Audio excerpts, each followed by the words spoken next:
Hey, oh wow! Suddenly, there's three of us. Welcome, welcome in, Listen, ladies. And hey, listen. I do have a question on the opening. How come the Red Sox highlight is from 1985? Any I don't idea know. why? You're gonna have to blame Tanner for that one, which is God, also the reason why Bobby Witt is the closer on that intro. So, Bregman um, second.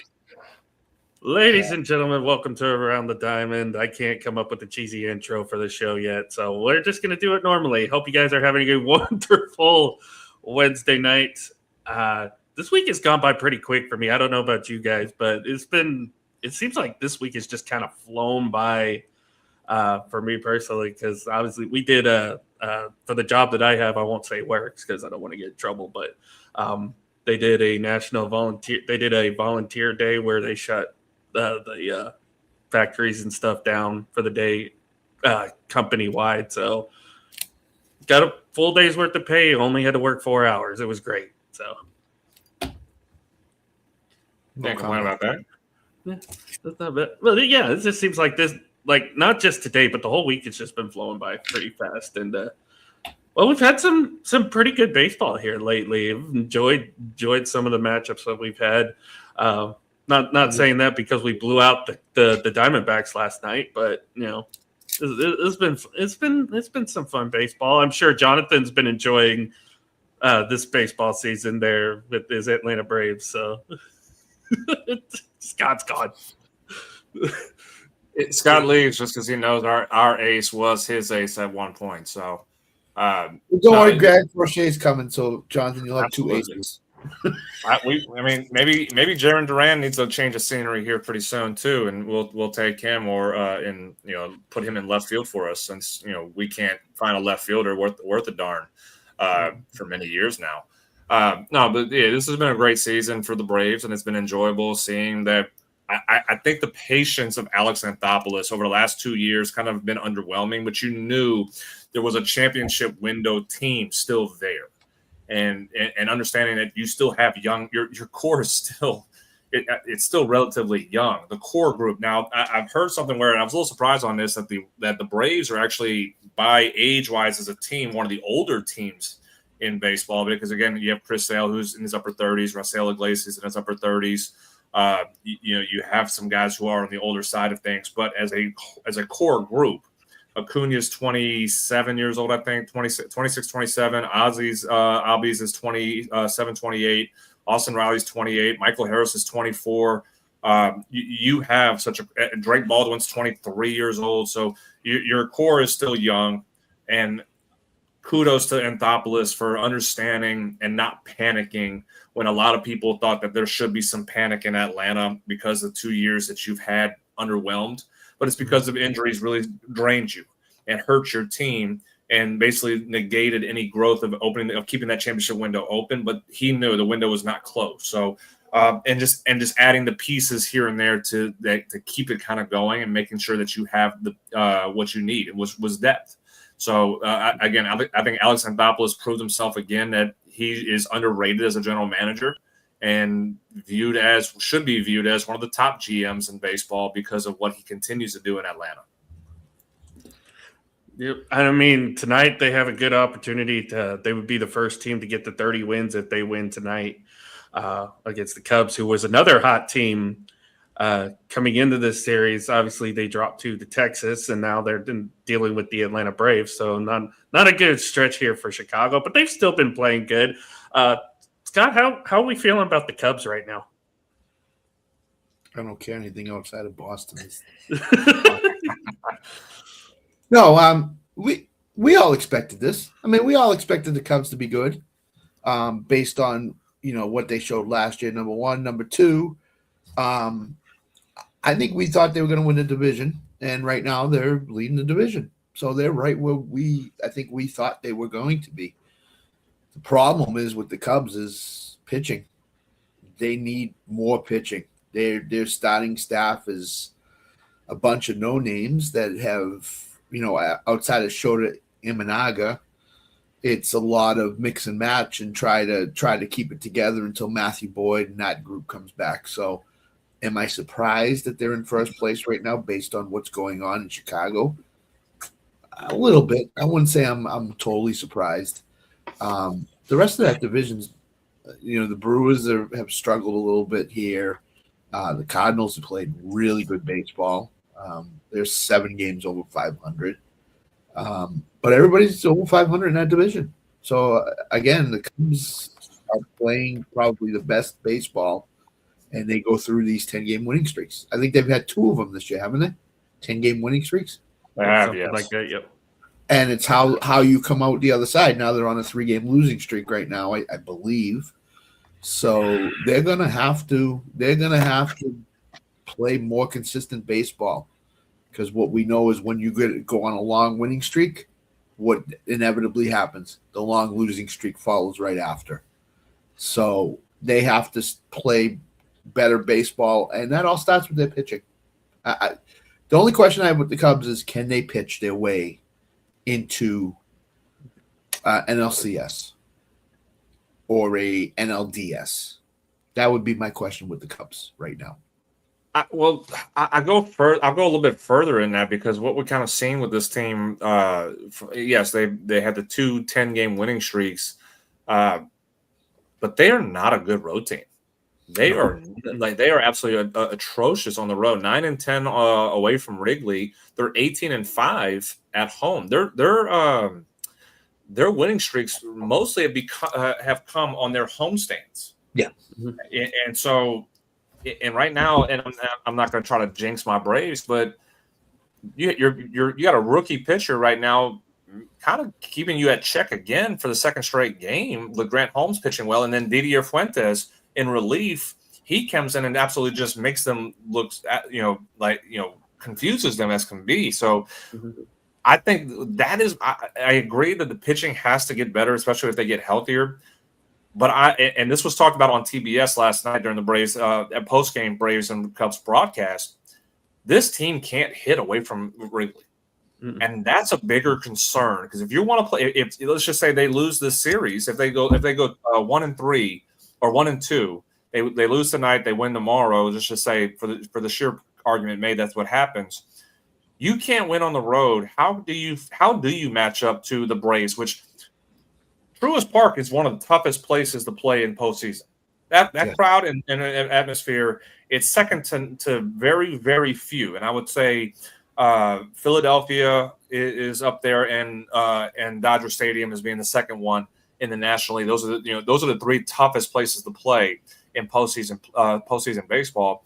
If you're the Cubs and you can't win on the road, I'll go to it. There's no conversation of them making the NLCS. Because if you can't compete and score runs against 2 offenses that are high-powered, and the Braves are doing so, they're showing you that they can beat you in many ways. They can beat you, death by 1,000 cuts and base hits all over the place, or they can beat you with a long ball. I think that's what the evolution of this Braves offense has shown so far. And for the Cubs, if you can't hit and you can't score on the road, you have no shot. So as much as the pitching, I think the pitching is getting more of the malign views. As Scott has shown just now, I think the offense has to get a lot more blame, especially right now, because of the inconsistency that you have shown, that you only have performed so far at home, but you disappear completely on the road.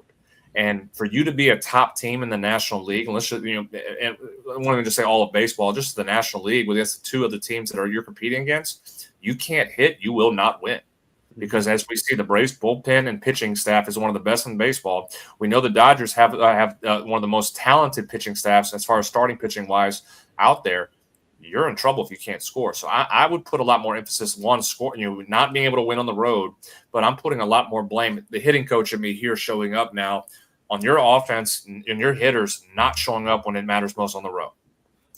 And what's more telling, though, is that before this Brave series, Jonathan, they struggled against an inconsistent Rangers team on the road. They've won game 1 handily, but the game 2 and 3, they struggled. Like you mentioned, their offense just sputtered, and they just could not put up runs against, again, an inconsistent Rangers team that's still trying to find their footing a little bit. So that is a concern with the Cubs. How many hits do we have tonight? 1 as a group. No, how do we? Me, you, and Alan Johnson. How many hits do we have? None. The Cubs have 1 more than we do right now going into the 5th inning. So to Jonathan's point, You can't hit on the road. You better make sure you're the number 1 seed and you can win all your home games in the series. Because guess what? If you have to go on the road to the Dodgers or the Braves, the way you're playing right now, you're not going to beat. You might not even make it 4 games, 5 games in the series. So Drake Baldwin just solo home run. Yep. Solo home run to start out the 4th inning. So, I mean, again, like I said about the Braves can beat you with the long ball. They can beat you with base hits. They can beat you with speed. They can beat you with power. This is a as a Braves fan, I'm enjoying what I'm as a hitting coach too. I'm enjoying what I see. I'm loving every second of what this offense is doing. And again, who's on the mound tonight, and where did he come from? Richie from the minor leagues. The Braves just cycle these pitchers from the minor leagues up to the majors, and they perform. And he's doing it. He's got a 2.9 ERA. He looks like he should have been in the major league since day one right now. So I know it's a long season, but yes and no. There is concerns of his walks. He does walk a lot of batters right now. In 13 innings, he's got 13 walks. He's got 2 walks tonight with 4 strikeouts. But from what I've listened, again, it's not on TV. I hate this whole how baseball, you can't watch baseball games on TV unless it's specific games or whatnot. I hate this. But from what I've listened to, he's been a little bit more refined on how he's pitching tonight, not trying to blow by pitch. He's trying to pitch. I think that's a huge aspect of what young pitchers need to understand in the big leagues. It's what gets you there is for Richie, the fastball, the explosive fastball. I can blow it by hitters in the minors. You can't get away with that in big leagues. And I think with the pitching side of who they have in Atlanta, with a lot of the teachings they get from those guys, from the Hall of Famers, that they teach you how to understand and be a pitcher. And I think that's part of what you're seeing from J.R. Ritchie. We saw that last year with Hurston Waldrop, when how he was being successful. A.J. Smith-Shawver, these young pitchers, because you have such Hall of Famers and Smoltz and Glavine and Maddox showing up every year in spring training. They're hanging around the ballpark. Greg Maddox has been at the ballpark in Truist in Atlanta every so often for to go and talk with Bryce Elder. He's talked with Richie. He's talked with Waldrop in the past before. Like, you get some of the best pitching minds, and they just go and hang out and talk the pitching with these, and they're soaking up the knowledge. So, and that's why you see the Braves always have such great young pitchers, is because of what they have doing around the pitching staff and the team.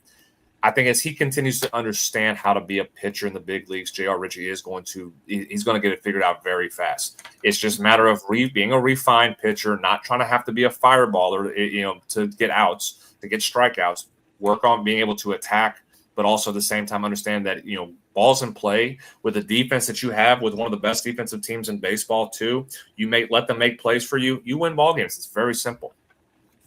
Is he here to stay, do you think? When they get totally 100% healthy? Is he here to stay? Yes. Okay. What ends up happening, Grant Holmes goes to the bullpen. That'll be the first move. Grant Holmes gets moved to the bullpen. So, because I think Hurston Waldrop is the first one that's going to get called up between him and Schwellenbach. Mm-hmm. Waldrop's ahead of Schwellenbach right now. So, Waldrop will get the first opportunity to take that spot with that Holmes goes to the bullpen for. And then you have basically a 6-man rotation when you have Schwellenbach come back. I think that's what it's going to end up being until you figure out what you want to do, or you want to let Schwellenbach be a bullpen pitcher for the rest of the season, just to continue to make sure he is on his trajectory and staying healthy. If Richie is doing what he's doing right now, then you got to keep him in the rotation. No question. So, I mean, is there a worse dilemma to be in if you're a general manager and manager in Walt Weiss that you have too many pitchers to figure out how to keep those guys hungry with innings? I think there could be a whole lot worse things that you have, especially as you were last year. You had no starting pitchers and you had no bullpen arms that were healthy as well, and now you're looking at it and about to have a full stable plus some in your rotation and bullpen. I think Braves front office and the coaching staff are taking, I won't say a sigh of relief, but understanding what they were last year, they are happy and doing anything they can to just take in and understand this is a great position we're in right now. Come to Boston. We'll trade Jarren Duran, who now is taking on any media member that wants to talk negative about him right now. He's more interested in taking on the media than he is about playing baseball. So goodbye. See you later, buddy. But yeah, I agree. The Braves, that's a great problem to have. Yeah. You have too many starting pitchers for too many slots. So this is intriguing because this kind of leads into the next segment I want to talk about. It's kind of something not really new. We've talked about this before, but it is highlighting our series of the weekend that I'm going to dub it here. A lot of good series matchups this weekend. In fact, it's all either rivalry matchups or cities that are close to each other, other than Boston and Atlanta, who play this weekend. Which great! We know that relationship is very intimate between those two franchises. So I'm gonna get swept. The one I'm gonna highlight though is a team that we've talked about already. Obviously, it's kind of an intriguing matchup now based on where these teams are at. It's the Cubs and White Sox. Cubs are the road team. We just talked about how bad they are on the road. I know it's still in Chicago, technically. But this is not a pushover White Sox team this year. They've been highly competitive. I know they're a game under 500. But to me, this is kind of an intriguing series. I don't know how y'all feel, but with the way the Cubs are playing on the road, going to the White Sox, Jonathan, I'm kind of intrigued by this series. Really. About the rule, Jonathan, did he forget about the rule? No, that we're able to talk about the White Sox. We can't talk about that team in Denver. Colorado. Denver. Oh, now we can talk about the Whites. Yeah. So I mean, the White Sox are they're like the Marlins a little bit, where they're scrappy, and they will fight. And they will play small ball if they have to, and they will do the little things. They don't have a great pitching staff, although it's getting better. I will admit it is getting better. I have watched a little bit of a couple of games with them. This Japanese import that they got is the real deal. I can't Murakami, is it something like that? I don't know, but I think they're playing better baseball than anybody expected them to, and the division being as weak as it is helps that a lot in terms of them staying in the division race. Now, can they hang with the Cubs? I don't know. I don't think so.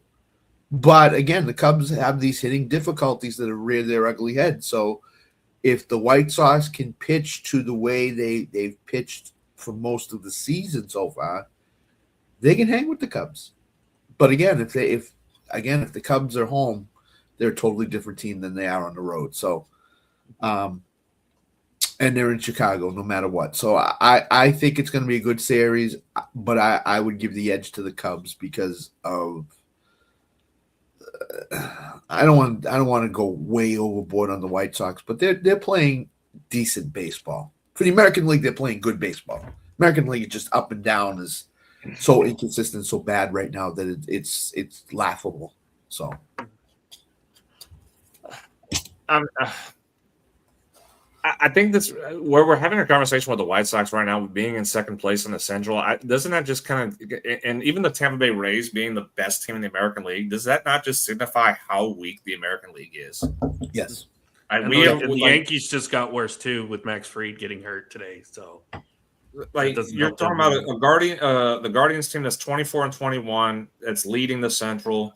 You have the A's that are leading the West at 20-21. I think they're 20-21 or something like that. 21-20. Yeah, they're one game. So where is the talent level? Where are we at in the American League? And I'm talking, you two being American League fans. Yeah. What's was the shift when Ohtani went from the Angels to the Dodgers, Soto from the Yankees to the Mets? Was that a big shift? Like, did we just see this huge shift of power? This absolutely go. Which Pete Alonso from the Mets to the Orioles, kind of with it, but it's not. But I guess it's not the same stratosphere as those two are. I mean, like, is there just not a level of talent that is in the National League that the American League is struggling with? Like we talk about Braves and Dodgers, which have been really the top two teams in the National League for almost a decade, minus the last 2 years. The Phillies were up there, but you've always had the Dodgers, and you had one of the top NL East teams being the inconsistent and you had the Brewers for many years too. It doesn't feel like, and I guess with the Astros taking their big step back and falling off the cliff like they've done, has kind of set off an avalanche in the American League. The Yankees been there. You had the Blue Jays, yes, but the Blue Jays were a one-hit wonder. That's what it looks like. The Orioles were a two-hit wonder. I feel like what we're seeing right now with teams like that, there is more parity in the American League than what we see in the National League, because I just don't see where we're having a conversation. The question that you just asked on the White Sox, which they won 40-something games 2 years ago, where they won 63, 64 games last year, and now we're talking about them being the second place team in the Central. See, Nick's prediction did come true. It's just 3 years late. Yeah, but here's the thing, Jonathan. Who are we touting in the American League preseason? The Red Sox, the Mariners, the Rangers, the Tigers, the Yankees. Those teams, but we were not calling them the class of the American League. Agreed, like the Dodgers and Braves, the Dodgers and Phillies have been for a better part of a decade. Right. Mm-hmm. But we were saying they were gonna be pretty good. And they all have just flopped completely. Even Alan, your Rangers, Corey Seager, I don't know what the heck is going on with him. Seager, I have no idea what happened to Seager. Like Seattle, Cal Raleigh just broke an 0 for 36 slump. 0 for 36. Literally, our best hitter right now is Josh Young. Josh Young is our best hitter right now, and the guy who's been the hottest lately, the two guys who've been the hottest lately are Jock Peterson and Ezekiel Duran. I mean, let me put it to you this way. Here's the National League. Up and down pitching staffs are pretty good in the National League. In the American League, up and down pitching staffs are terrible. In the American League, they're terrible. Texas is not bad. They're a great pitching staff. It's just their offense has not woken up. Evaldi hasn't gone back to the Evaldi of 2 years ago. Okay, he's been inconsistent. There's been nobody on the Red Sox that's been consistent at all. It's just a fact that the pitching in the American League just is short right now. It's just short. Mm-hmm. Seattle, what the heck? Brian Wu just had his best start of the year, and we're into May for that organization. I mean, you can't. The Athletics, can you name three starting pitchers off the Athletics? We can, because we follow these teams. Mm-hmm. But I mean, that's the problem. I think is the pitching in the American League just is not good. Mm-hmm. And it's just leading to teams struggling for the most part. Mm-hmm. I can't name you a good pitching staff in the American League right now. Just can't. Cleveland's got a couple guys. Texas has a couple guys. The Yankees have a couple guys. Tampa Bay might have the best pitching in the American League right now. And who called them to be in first place in the American League East right now? Nobody. Right. Nobody. But see, I agree with you that pitching is a hindrance in the American League. But again, the hitting coach watching this as well, you don't have the offense in the American League that you had for so many years and what we've known the American League to be. Looking at it, the top five hitting offenses are all, I'm making sure I'm saying this correctly, because you have the Yankees. The Yankees are up there offensively with runs scored 223, but you have the Braves at 233, the Nationals at 227. Then you have the Yankees. Then you have the Cubs at 217. You have the Dodgers at 20, or the Pirates at 209. Dodgers at 208. Brewers at 201. Like your offense that score are in the National League. After the Yankees at 208 was or 223 was what I said for the Yankees run scored. Mm-hmm. Yep. The next one is the Astros at 199. You have the Twins at 197. And the Orioles are at 193. That's the only teams that are in the 190s in runs scored. Everybody else is in the 180s or 170s in the American League. Yeah. You're talking about two teams, the Orioles, Orioles, Twins, and Astros, who are three teams that are not good teams. There's no expectations for them to win, and they're the second, third, and fourth best offensive teams in the American League that are in regards of runs scored. Mm-hmm. There is a deeper problem, and I agree. Pitching is a problem, but there's a bigger problem. I think you have to look at the talent side. There's not a bigger talent gap than ever before in the national comparison of the National League to the American League than what we're seeing right now, especially from last year, what we saw to what we're seeing this year, even more now. I think there's a fundamental issue right now going on, and this is and until these teams in the American League kind of figure out what they're doing with their scouting or what they're doing with their talent evaluating or adding players within you're going to see this gap continue to widen, because I think I'll put it this way too.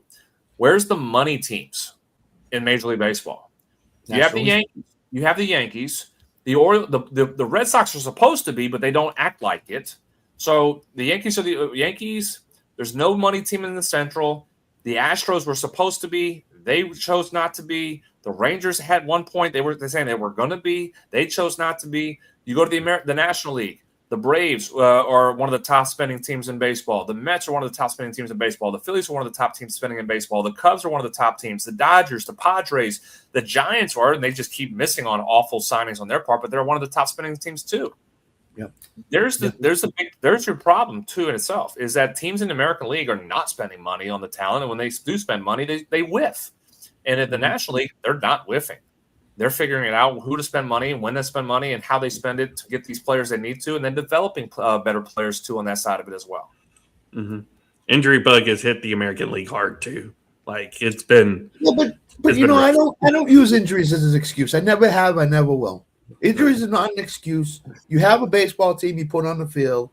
They have to produce, and a lot of times they're not producing. And I'm looking at the American League specifically.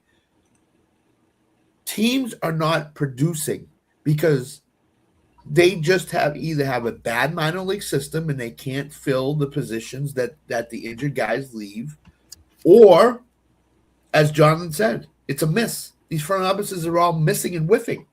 I mean, the Giants are one. You could say the Red Sox are another. You could say, I mean, what was the biggest Rangers signing in the offseason, Alan? It was the trade for Brandon Nimmo. And is Brandon Nimmo making a difference in that team right now? No. No, he's not. I mean, he's batting. I think he's batting like 260 something, 270 something, but he's been day to day with injury. But it's like you said, Scott. The biggest problem in Texas right now is Corey Seager can't find it, and we're still waiting on when the hell is White Langford coming back. Yeah, thanks for not wanting to trade Corey Seager to the Braves, or I guess Seager refusing to come to the Braves. We're happy about that. Thank you, and because obviously we got Mauricio Dubon. We got Mauricio Dubon from the Astros for basically a box of baseballs. With Nick Allen be going. How badly do the Astros need Mauricio Dubon now? But here's the thing: they have a lot of bigger issues than just Mauricio Dubon not being there. But with the Braves and these organizations, they not only have a plan A, they have a plan B and a plan C. And it seems like a lot of these American League teams have a plan A, and that plan A doesn't work out. Well, we're screwed. We're screwed. We have no plan B or plan C. We have to have plan A. We don't. That's it. But with the Braves, with the Dodgers, with the Padres, with the Cubs, with the Brewers, it's plan A, B, and C. And if we don't get plan A, which was Corey Seager for the Braves, we'll turn to plan B, which is Mauricio Dubon. And we'll go get him, and we'll put him in, and he'll be just fine for us. And sure enough, he's been just fine for the Braves. So guess what? The American League has a bunch of front office GMs that do not know how to build a team and go plan A, plan B, plan C. And it's in Boston. I'll give you an example. Craig Breslow. He does not, when somebody asks him, well, if you didn't get him, how come you didn't get him? Could you have turned to this guy? Well, he wasn't in our thinking. Why? He was cheap enough to get. Mauricio Dubon, you could have traded 2 bags of baseballs and could have got him before the Braves got him. But no, you didn't want him. So instead, you go get Durbin from Milwaukee, who's been an absolute disaster. So he's not a good judge of talent. And that's the problem in some of these American League front offices, is the judge of talent and the plan, what they want to do is short. And they need to get better. So Case in point, the Reds and Nationals have combined for 12 runs tonight. So there's your. I mean, look at the Reds and Nationals teams. Very young, building it the right way. The Nationals are not great, but they're building it the right way with young talent, Abrams, Wood, guys like that. They're building it the right way. So in 2 or 3 years, they will be better, and they will be able to compete. And that's the way you need to build it in baseball, with young talent, athletic, that can hit, catch, and run, and pitch. So speaking of injuries, Max Fried did leave his start today. I can't remember exactly what the injury was. I know it was in an arm thing. I don't know if you saw it, Jonathan, but it does look like he's getting it checked out tomorrow. Hopefully it's nothing long term for him, obviously, because he is one of the better pitchers in the American League. But you're already down Garrett Cole. You have some issues with the pitching staff. You just got destroyed by the Orioles today, 7-0. Is this a concern for the Yankees if Max Fried is out? Have we heard anything on Garrett Cole? Do we even know anything on him when he's coming back? Anything? He's been out in his minor league rehabilitation. He's here in Oklahoma City, I believe. Oh, is he? Okay. Yeah, I think he's with the no. I keep forgetting we're the Dodgers AAA, not the Yankees. Yeah, Max Fried would be a big hit if they lost. Mookie Betts is down here. Mookie Betts is down here, by the way, Scott. If you want. Oh, is he really? Mookie Betts, come visit Mookie. We'll go bowling together. Me and Mookie. Yeah, it's a big hit for the Yankees. If Fried is out for any length of time, it's a huge hit for them. Huge. Because they don't have Cole there now. Now it's Rodon. Schlittler's been good. Will Warren. Guys like that. You're short in the pitching if Fried is out for any length of time. So, yes, and if the Yankees don't hit like today for an extended period of time, it's going to show. So, if I'm the Yankees, I'd be very careful right now. There is some concern because I think as they're going to do more tests just to see, one, obviously the first question is there any loose bodies that cause this extra soreness? Is there any ligament damage, could be minor damage, or anything that in essence could be cause some of this extra soreness that he felt? Because normally this kind of soreness in the middle of your start, there is always concern. Now, the level of severity determines the level of panic. From what it seems, there isn't a high level of panic because it's from what they're kind of reporting right now. It's more precautionary of taking him out to prevent any further issue in the long run. That being said, the elbow is such a tricky thing to navigate through a season that if this is something that can continue to carry over and carry on throughout, you're not getting the best of Max Fried, and your pitching staff is going to take a hit. Carlos Rodon is not a number one for you, and he's going to have to end up being the number one, or he's going to be a number two because you have to trust a young kid and Schlitter to be the number one for you, and that's kind of scary. No matter how good he's been, he's not that you're asking this young kid to lead your staff until either Garrett Cole comes back or Fried gets healthy and returns to be in form at the top of your rotation. Again, I think what only saves the Yankees is the fact that you're an American League, and we just got done ranting about how weak the American League is. Now, you could have some hiccups here and there, and the Rays are doing what they're doing and continuing to kind of separate. You do know you have some good talent in New York that you can create a streak that kind of shortens that gap. But you're also, as you said, Scott, prone to very bad losses when you don't have all of your players at full health or at their peak form.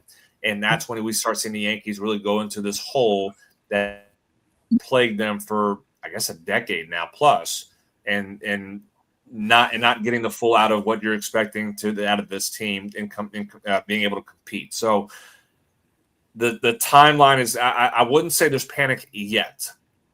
Finding out how severe the elbow issue is with Fried is to be the first question. Once they get that figured out, they have a timeline to put in place. Then they say, how long do we need to survive Uh-oh. Uh-oh. Uh-oh. Oh no. But I mean, I'll let Jonathan continue if he unfreezes and gets back on. But yeah, I would agree, and I think they'll IL him. I think he's gonna see an IL stint for the Yankees. I'm almost sure of that. I don't know if they're sending him back to New York. I would think they're going to, if they're not coming back to play in the series. So yeah, this is, I mean, the amount of money he's making in the precious left arm that he carries. Mm-hmm. If he's out for say a month or through the All-Star break, yeah, it's a big concern. I agree with Jonathan. So I'd be worried. Do one last pitching notion here before we move on. Hopefully Jonathan gets his internet figured out. But between Tyreek Skubal being out for an extended period of time and what we've recently saw from Framber Valdez, how concerned are we for the Detroit Tigers moving forward? Hugely concerned on one aspect. The other aspect, I would say, is the division keeps them in the race the whole year. Division's not good. Cleveland's okay, but they have their problems with the pitching side. I mean, Parker Messick's been great. Tanner Bybee is the bane of everybody's. We have a guy on, that we share a screen with in Bobby G, who does not like Tanner Bybee at all. So yeah, I would be concerned a little bit, but if the Tigers can keep within a handful of games and Skubal comes back, like I think isn't he supposed to come back around? I think within the August next couple. I think the couple months is what I heard. Yeah. And Framber, this is what I'll say, Alan. Remember the first year we did the baseball show? I was extremely high on Framber, and I touted him as Cy Young worthy, and he's let me down since. I have no confidence in Framber. Zero confidence that he can do something. He gets in trouble, and he either crosses the catcher up. I mean, I'm sure you saw that game, Scott. I'm sure you saw that game, Scott, because it was against your Red Sox. He gives up back-to-back home runs. He gives up 10 runs. 10 runs. And then what does he do? He plunks Trevor Story in the back. Exactly. Out of spite. And that's Framber Valdez in a nutshell. He is an emotional pitcher on the mound that if things are not going right, and we saw last year, remember when Houston last year, he crossed his catcher up because things were not going right, and he blamed the catcher for calling pitches that he didn't want to throw, but he threw them. And this was the day after. This was the day after. This was the day after Skubal got hurt too. Right. This was the day after we found out Skubal was going to be out for an extended period of time.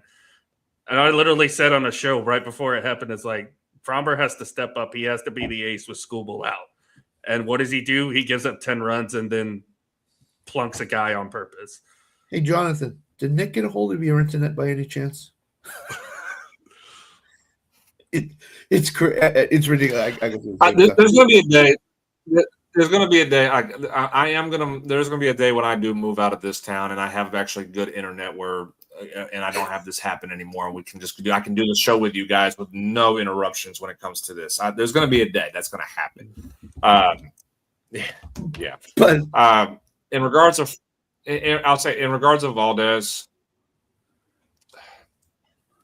he is truly playing himself out of Major League Baseball. Yeah, because we are dealing with. This is what I'll say. It's kind of ironic, and I'm not a Trevor Bauer apologist, but there's a big talk, especially on Twitter right now, because he's pitching in the Atlantic League, and there's this conversation about his antics and how he is. Yeah. But we will deal with Framber Valdez and how he handles things to his own teammates and his own opponents. I will say one thing about Trevor Bauer is that you can't find a teammate that did not like him or did not respect him. That's one thing I'll say. And it's been out there by many of his teammates. And I'll even go to the time during COVID happened. This league shut down, and he's doing these little. I actually got to watch. I watched a little bit. Where he's doing these little wiffle ball games, and you had guys from all over the Major League Baseball just come and hang out with him playing wiffle ball during that shutdown. So if we're going to sit here and really harp on Bauer, which again, I'm not an apologist for Bauer, but you're going to sit here and tell me that we're going to keep tolerating Framber Valdez. And the only reason why I think he's doing what he's doing is because who on the Tigers are going to step up to Valdez and say, knock your excuse my language here, but knock your shit out. They're a young team. There's not an enforcer veteran that's been there long enough to say, you know what, hey, you're in our club, you're on our roster, you need to follow what we do, and that's and deal with it. They didn't have that in Houston last year. There was nobody like you're not gonna. Well, first off, Jose Altuve is 5'6". Nobody, he's not gonna get in somebody's face. Jordan Alvarez was hurt most of the season last year. Like who on the Astros last year was going to confront him? Because the catcher that they had was a third-string catcher that was playing because guys were hurt. So he's doing this because he's been enabled by nobody stepping up and stopping him. So if he does get another opportunity, because clearly this is a one and done opportunity for him in Detroit, but if he goes to a team that there is a leader to, and he pulls this antics, I promise you there should be a fight breaking out in the locker room or in a clubhouse and somewhere, because this is the antics is enough, and a good strong locker room would end it in a heartbeat. And for me, like if I was on this roster, if I'm playing for the Tigers, that would be my job. Mm-hmm. And I'm going to make sure I take up anybody who and really say this. You did something. Again, if you want to be mad because the Red Sox were watching your hand in the glove and they're relaying signals, fine. But just speak up. Don't just go because you gave up home run here and you're going to peg somebody. This is not 2003. This is not 1990. We're in 2026. Clearly the game is past that. Figure out how to avoid it. All right. If they're looking at your signs or looking at the ball in your hand in the glove, you know what you do? You make an adjustment so they can't see it then. Make the adjustment. Stop blaming other people for your failures. You blamed your catcher for you giving up a home run. When he was trying to tell you to step off and reset, you threw it anyway, and you blamed him. That was your fault. And right now, what happened in Boston, where they relayed your signs, when you're using PitchCom, it's not the catcher's fault because they're picking up his signs. They're picking up your hand and the ball in your glove, and they're seeing what you're throwing from there. You don't like it? Make the adjustment. I'm so tired of Framber Valdez blaming other people and his antics coming out as if he's not to blame for some of these nonsense. And again, like I said, the only reason why he's getting away with it with the Tigers, and besides being suspended, the only way he's getting away with it is because there's nobody on that team that has I won't say the gall, but has the cachet, the veteran cachet to get in his face and say, knock this crap off. We are a team that's supposed to be contending for a division title. That's supposed to be in conversation for a pennant. And you were supposed to be brought in here to help provide us an opportunity to do so. And you've been the opposite for us. So this is a one-and-done situation for him in Detroit. And if he ever does get another opportunity, I hope there's a veteran there that's the leader that basically sits his ass down and says, you are going to conform to what we do, and you better, otherwise you won't be here long. Mm-hmm. So two questions to you, Jonathan, specifically. To you, Alan, as well. So you need a strong clubhouse for Framba, obviously. He was signed late. Is this an AJ Hinch signing, or is this we needed a pitcher, he was the best available, we went out and got him? Well, was Hinch around still in Houston when Valdez was there? I believe so. He for was, a little yes. bit. Okay, I think it was a Hinch. I think it was a Hinch signing. But I think what AJ Hinch remembers of Valdez, if at that time that he was in Houston, we're not seeing the same Valdez now. Right. I think that's truth be told, guys, because I went back and watched the ALCS from 2023. Valdez hasn't been the same since that series. If you go back and remember Game 6, the Rangers basically lit him up early in that game. He did great. He got through inning 1 just fine, but that second inning, Rangers lit him up, and he just has not been the same since that inning. Yeah.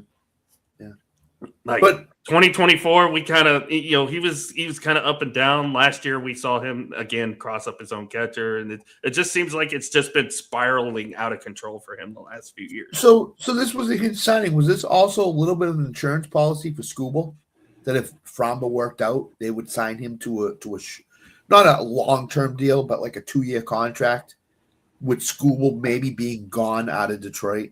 I don't know what the Tigers' thinking was, but I'm just throwing things. If Hinch showed he could control Valdez, sure, and he performed like they know Valdez is supposed to perform, yeah. I mean, it was.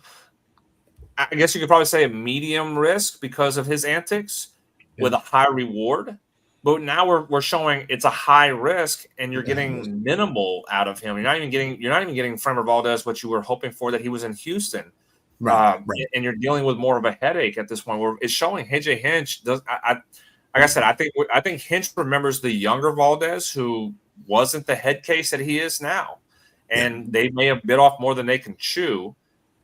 It's at some point you almost have to say, look at the contract and say, if he's not performing what we think, how long do we keep him? Yeah. I mean, again, the contract's it's a 1-year deal. You eat the rest of the if you're just saying you're too much of a headache for us, we DFA you and just go go away. You eat the 1 year, eat the rest of the contract 1 year there, and then it's off the books after the season. I think that's where we're heading. And if that's the case, if he does that, if that ends up happening to Framber Valdez, you almost have to look and say your career's done because nobody wants to touch you with a 10-foot pole. Mm-hmm. You are a clubhouse cancer. Again, it's responsibility for how you perform. I'm not saying this is the team, but it's almost going to be like a Dodgers clubhouse where they bring them in and they say, they're not going to sign him. There's no way. But it's almost like they have a bunch of leaders on that team. They sign him. He walks in the clubhouse. They all pull him into a room and say, Framba, if you don't knock the crap off now, you're going to be gone. We're going to see you later, out the door. That type of clubhouse where, again, like you said, Jonathan, they have a ton of leaders. They have leaders where they can pull them in and say, if you don't knock this off, you're out. You're gone. See you later, buddy. I mean, I could probably go to the Cubs being another team because you do have some good leadership over there. You do, Bregman's kind of I know he's a new guy, but he's the veteran. He's a veteran presence. He's got cachet, and he's a former teammate of Valdez too. Michael Bush has been there for quite a while, who has a little bit of cachet. Plus, he's a big guy, so I'm sure he's got a little bit of way in how he wants to handle certain things too. Dansby's been there for a while now. That he's got some good leadership qualities. So, if I had to say, you talk about pitching was a problem for Chicago. If it goes down to the road that you think you can salvage Valdez and pay, again, if he gets DFA'd, you're not signing him to the contract. You're going to pay a minimum because he's going to get paid for the rest of the season with the Tigers.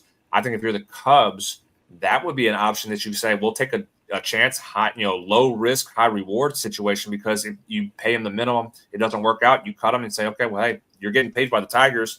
Doesn't matter by us.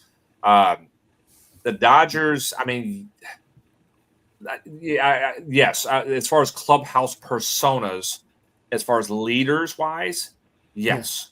I think that is the right idea. And that's why I said the Cubs would probably be the best option because of who the clubhouse leadership is there.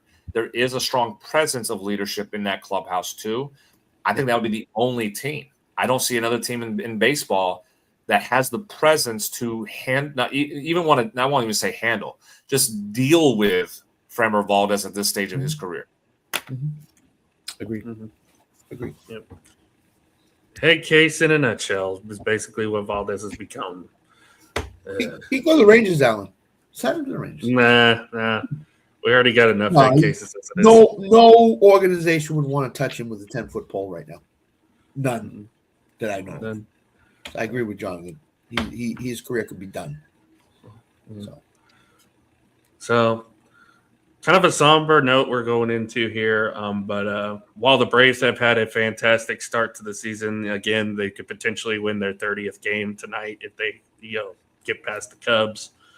Obviously, the Braves organization as a whole has been dealing with a lot of tragedy. Not one, but two former members of the organization have recently passed away. Obviously, Bobby Cox, the big one. The manager for so many years, got the Braves a world championship in the 90s. Probably one of the most respected managers of all time as far as a baseball mind goes. And then, of course, the man who essentially owned everything, including the Atlanta Braves up until 96. Ted Turner also passed away recently. So, rough week for Braves fans, really, especially with the Bobby Cox passing. Let's let Jonathan handle this. I could say whatever I want. Jonathan's a Braves fan. He knows Bobby Cox. He was around there, so let him go with it.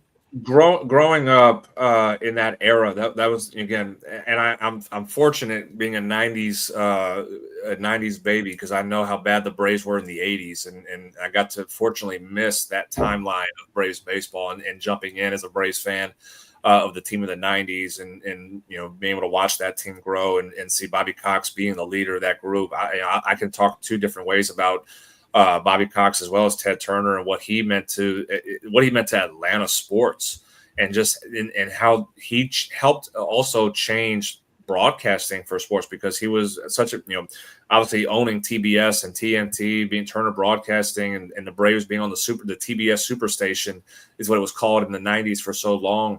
I mean, you talking about ownership in the '90s of sports owners. Ted Turner was the most charismatic. I think that's probably the best way you could put as far as how he was in regards of what he meant. And I know, Alan, you being a wrestling fan as well. WCW, Turner, yep.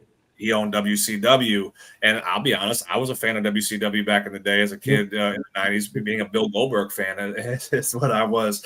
But also, I recently found out he owned the entirety of Osage County in Oklahoma for a good while. He just recently sold it back 10 years ago back to the natives. So, and that was something, again, that's kind of where I was going with, is the continued charismatic personality that he had was so from a lot of people talked about Ted Turner for so many years, was that infectious personality of his. He was just a ball of energy, and it was just all out there. You talking about, there was not a shy bone in that man's body and what he created and what he was about, and just, it was so human like in regards of just, you have this billionaire and he never acted like a billionaire. You see these guys all the time, in sports ownership for so many years, and how they carry and walk themselves. You could pick him out at a bar. He'd go out to bars in Atlanta just dressed in jeans and a button down, like a plaid shirt, and he'd be at bars in Atlanta just hanging out with the common people of the city, and nobody would really know. Obviously, again, they would figure out who he was, but he would always go and be that person. And just carry himself like he's a regular guy, regular person in the city of Atlanta, and just being able to live life was what his biggest thing. Again, he at one point they reinforced the rule. Major League Baseball reinforced the rule, because when he fired Bobby Cox, he became a manager for a day. He was an owner / manager. I remember that part, and he got to manage one game, and it was a blowout. It was like a 13-run loss that he took, and they called him in the. I remember Major League Baseball. I can't remember who the commissioner was at the time, or the president of the National League, because that was fully when you had a president of the National League and a president of the American League. You had the commissioner on top, and the president of the National League called him up and says, "Ted, you cannot be a manager if you're an owner. So pick which one you want to be. Are you the owner of the team or are you the manager?" Well, he wanted to be the owner of the team, obviously. So he couldn't. His lone managerial career, he's 0-1 in his stint. But again, he was so out there to just say, you know what, I'm going to do this because this is what's necessary right now for my team. No matter how bad we were at this point, we had to do. He wanted his hand on the thumb on the team itself, to where it was not overbearing like we saw with George Steinbrenner for so many years in the Yankees, or you being a Cowboy fan, Alan, how Jerry Jones always is trying to do too much for at certain areas. Mm-hmm. He was just a presence, and he wanted so much success for the team, but he was the personality, not the decision maker. That was what made him so special in Atlanta, so special for this franchise for so many years, that he finally just said, okay, I need baseball people that have an idea and a clue of what we're trying to do, bringing Bobby Cox back to be the general manager in the 80s, and realizing, hey, Bobby, you're probably better as a manager than a general manager. Let's get you the job back. I'm going to go bring in John. And Bobby Cox says, I want John Schuerholz to be the general manager now. And voila, we have the team of the 90s dynasty that took place from there. They were so synonymous with each other. Bobby and Ted was just because of what they did from that franchise, completely turning it around from being, again, one of the worst run. I won't say the worst run, but it was just one of the worst baseball franchises at the time in the 80s. They were not winning. They were last place. They were continuously underperforming for so many years. And that it's the proper decision makers being made by Ted, by hiring Bobby Cox back, by making him the manager of the team, hiring John Sherholtz, and you develop the system. We talk about the Tampa Bay Rays, what they're doing, right now, and the system they created. Well, guess where they built it off of? It's honestly built off of the Atlanta Braves of the 90s and what they were able to do. You made moves that benefited aspects of your team. You traded somebody, a big leaguer, and Trent or Doyle Alexander, and you go get a young pitcher by the name of John Smoltz, so that everybody absolutely killed that decision.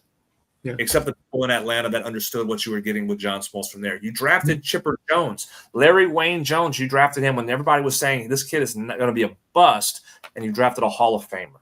You go sign Greg Maddux from Chicago instead of making a bigger splash than Barry Bonds, which Bonds wanted to come to Atlanta, but they said they couldn't figure out the money situation. You go get Greg Maddux instead of Bonds. You're getting two Hall of Fame players, one or the other. Flip a coin and pick which one. They made moves that was so strategic and analytically done that it was so beneficial for the franchise in so many different ways, because you had such smart baseball minds that were running this franchise in the 90s going into the 2000s and being what we've seen for the last 30 years of Atlanta baseball. Bobby Cox, to me, and I have to kind of mention to you guys in our group chat, there's two coaches that have been I'll use the term coach because that's just, again, manager, coach. Two coaches in my life that I grew up idolizing because of how smart they were in baseball and how successful they were because of the things that they knew and the things that they did and the work they put in, It was Skip Bertman at LSU, the team at the LSU baseball team of the 90s. Yep. And you have Bobby Cox, the team of the 90s from the Atlanta Braves. And in the fire, the passion, the drive, the work, everything that you can think of as far as what a manager is supposed to be, a coach is supposed to be, you had that out of Bobby Cox. And it was one of the smartest, and talk about one of the smartest managers, one of the smartest baseball people that was out there that understood the game and was just being able to teach it at that level, at that peak, with the amount of talent you had, Hall of Famers on your pitching staff, Hall of Famers in your lineup, and you found a way to not only be able to be a teacher of the game, but you still had those personalities that you were a player's manager, you were a player's coach, where you had someone like Greg Maddux, who was a jokester of a guy who was I'll use a lot of an asshole at times, but you understood that you can get him to be what he needed by being the coach that you were, that to really gravitate him to you. That's what Bobby Cox was. And for me, in growing up, seeing that with him and Skip Bertman at LSU, those were my idols. Those were the guys that I'm still working to idolize and portray myself as a coach today in 2026, watching what Bobby Cox did for so many years in Atlanta and be able to lead and develop and grow what teams are supposed to be like, championship teams, championship caliber teams, and really turn around and be what that entails to be. It was so special to be a Braves fan during the 90s and early 2000s and leading up to the day that he retired. I cherish, because again, like I said, the Braves franchise in the 80s were not good. I cherish that I was a Braves fan in the 90s and be able to watch and see him, be the greatest manager in Braves history. And I feel like still, and tell me if I'm wrong about this, Scott, don't we kind of overlook Bobby Cox at times as one of the best managers in baseball history? I feel like I think we do have him in the conversation at times, but I just because he only won one World Series is where I think we kind of overlook him at times in what he meant to the game of baseball as a manager. Like I said, it was such a pleasure that I got to watch him and watch him lead such a dynasty era again. And I wish, and I like a lot of Braves fans, I wish he would have won more World Series. I wish he would have won more. He had opportunities. Obviously, he had great teams that in that era. I just wish that his legacy had more World Series titles to where he gets the respect that he deserves in baseball history. Because obviously, again, what he's more known for is the record of ejections he holds that will never be broken. That record will stand for the end of time in today's game of baseball. He was always so entertaining every time he got ejected, too. Bobby Cox. I love Bobby Cox. But even more so, again, there's so many stories they were talking about. A handful of his ejections were player-based because Greg Maddux was one that always – Greg and Glavine, they were the stories being told that got him ejected quite a few times because they would just lie to Bobby about certain things on pitches. They would lie to him. This is terrible, Bobby. He's costing us. Oh my God! Like there's so many funny stories about that, and that Greg Maddux would, he'd go down into the clubhouse. Bobby would grab a coffee, and he would ask Greg, who's watching the game on a TV and charting pitches, and goes, "Hey, how's the strike zone?" And Greg would just be like, "He is absolutely all over the place. He has no clue where the strike zone is at." And the very next pitch that's being thrown, he goes back up to the dugout. He chirps, tells him how bad he is, and he gets ejected there because all Greg Maddux was doing was just lying to him about it. So, I mean, it's stories. That's why I said it's stories like that with those guys with the personalities they had, and they just had so much love and respect for him still because that's what he was. He was a player's manager. He was a hard-nosed manager because, again, and Scott, you remember this too. I'll say this story. Where it was very known, and Andrew Jones even talks about this still to this day. It had changed his career, where he benched Andrew Jones in the 7th inning for lack of hustle on a fly ball that was hit to him, and he jogged to it, let it fall at his feet for a single, which a ball that he would make. And Andrew says he catches that ball in the air 10 out of 10 times, but the one time he didn't is because he wasn't in tune. Young kid, 23 years old still. And he let something take over his game and affect him. And Bobby pulled him out, said, "Come to the clubhouse." He chewed his ass out in the clubhouse, benched him the rest of the game, and everything. You have respect by your players by doing one. He didn't do it out in public. He didn't do it in the dugout. He said, "We're going to go to the clubhouse. We're going to do it back here behind closed doors. I'm going to berate your ass. I'm going to chew your ass out. I'm going to cuss you. And then we're going to come back up to the dugout. And then after the game, we're going to talk. We're going to talk about it. We're going to hug it out. We're going to get the best out of you again from there." Yeah. That resonates with me because I'm that way. I will chew out my player and at times when he does something. And I have a player here at Coastal Bend that comes to my mind very much like that. But there's a picture actually of me after I chewed him out. The next inning, I come over, I say, "Hey, we're going to talk. I'm going to give you a hug. I'm going to tell you I love you, and we're going to go back and compete now." Yeah. And I, in that way, truly, because I know that's how Bobby Cox was, and what he meant to as a leader of men, which is what a manager's job is supposed to be. You are a leader of men, and there's nobody in my mind that I could think of that's better than that than Bobby Cox. So two quick Bobby Cox stories. One was with Maddux. So he sent Leo Mazzone to the pitcher's mound. Maddux tells the story too. It's great. Luis Gonzalez was at the plate. Bobby sends Mazzone out to the mound to say to Maddux, "Walk him."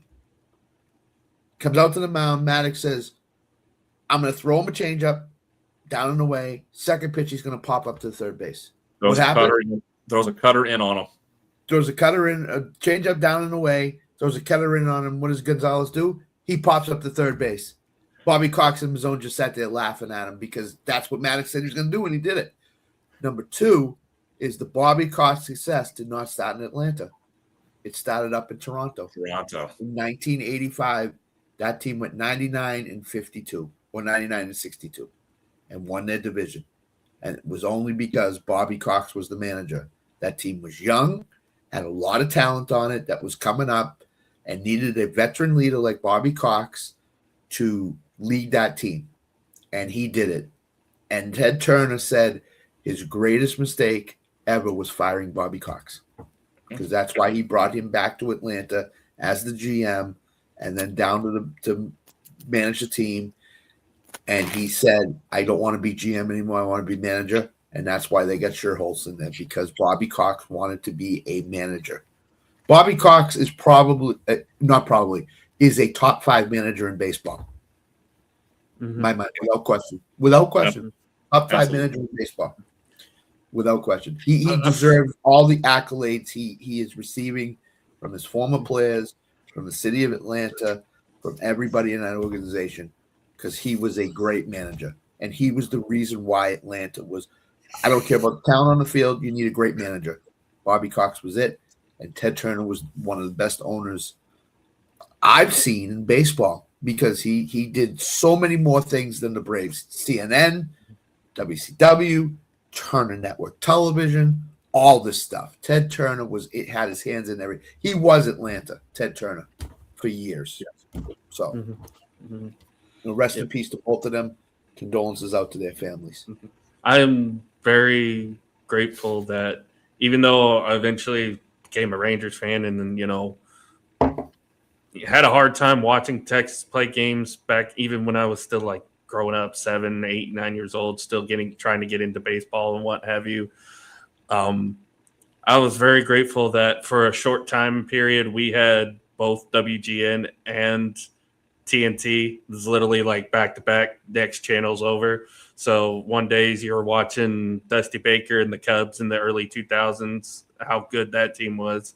And then you would flip over and you'd see Bobby Cox and the Atlanta Braves. And, even though it was the tail end of their run, they were still playing lights out baseball at that point. So it was just a fun experience to watch both of those teams, especially the Braves growing up in that. And let me just tell you, the broadcasters on TBS were probably top to bottom the best in baseball. Mm-hmm. Pete Van Wieren, Don Sutton, Skip Carey. Yep, all those guys. Ernie Johnson, best in baseball. I watched I was a Red Sox fan, but I watched a lot of TBS strictly because of those guys and that team that the Braves put on the field. Phenomenal. It was definitely, like I said, it was a pleasure being a Braves fan in the 90s, because everything, you had the great team, you had the great manager, you had the great general manager, you had a great owner, you had the great broadcasting team. Like I said, I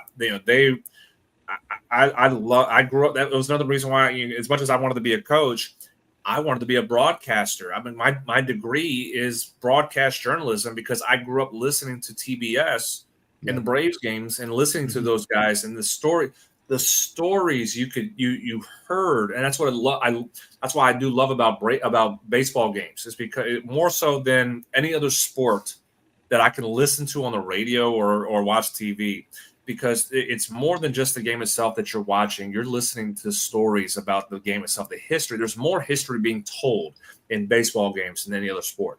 And that is what, to me, gravitates to listen to games. I do rather listen to games on radio, baseball games on radio, than I watch on TV, because it just engulfs you in what the stories are being told and in the game itself and the history of the game. And there was no one better than that group of broadcasters that the Braves had, with Skip, with Ernie, with Pete, Don, all those guys were so fantastic. And it was just, and even more so that part, they made you love baseball.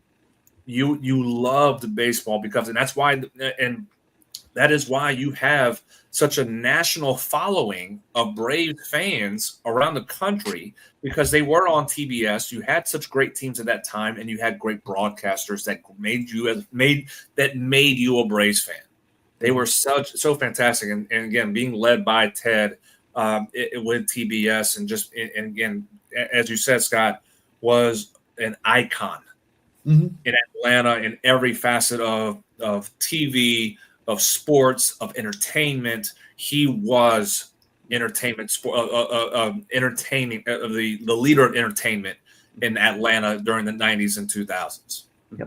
Yep. Literally in every interview I saw, when they would talk about WCW, every time they brought up Ted Turner, it was always Ted wanted to win at everything. It didn't matter what it was, whether it was WCW, whether it was the Braves, TBS, no matter what he did, he wanted to do everything he could to make what he was putting together a success. If I can address the comment that's, and I know, I'm sorry, I cut you off, Alan. I know. Danny's a hater. But I'll say this: you were 14 straight division titles. You went to the NLCS 4 years, I believe, 4 or 5 years at that time. You won a World Series. You were the team of the 90s. I believe Danny is also a Yankees fan, if I'm not mistaken. So he's got a lot of issues and stuff just from that its own. But you have such a dynamic. Yes, with underachieving based off of World Series titles, sure. That you can depict the Braves being underachieving because they only won one World Series. But for something that has never been done, 14 straight division titles for that era of baseball, with the amount of talent you had during that era too. I mean, you can be mad as a Braves fan that we didn't win more, but you can't be mad because it was the greatest era of success that you have as a franchise, being able to win 95 plus games, 100 games. You were known as one of the best teams in baseball for so many years. Yes, underachieved by not winning a World Series. I agree. But I don't think you can use the term underachieve when you won your division every year throughout the decade from 1991 to 2005. And being the best team in baseball a handful of those years record-wise in the regular season and still winning a World Series in that time and being able to be in a World Series 3 other times during that era. Mm-hmm. Oh, he's a Dodgers fan, so that's even worse. Here's my question. Do you want to win one World Series in 10 years, or do you want to be in a position to have a chance to win the World Series for 14 years straight?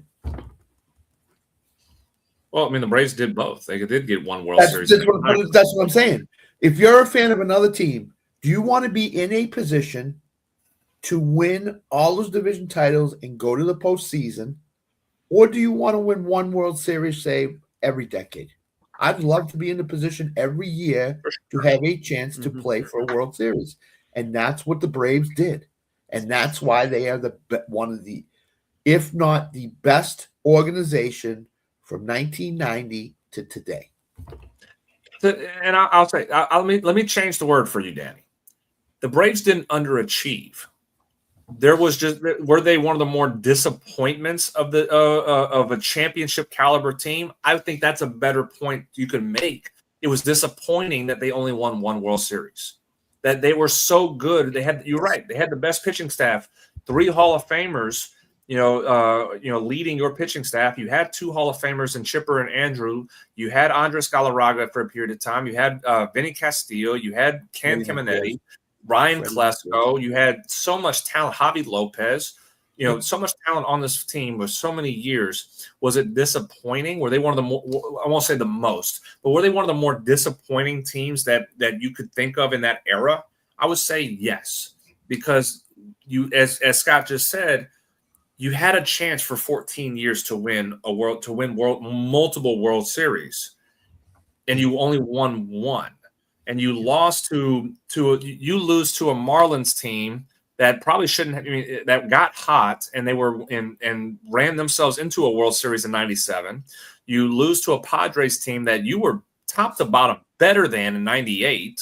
That you should not have lost that series, and you should have been in the World Series in 1998. You lose to the Yankees in '99.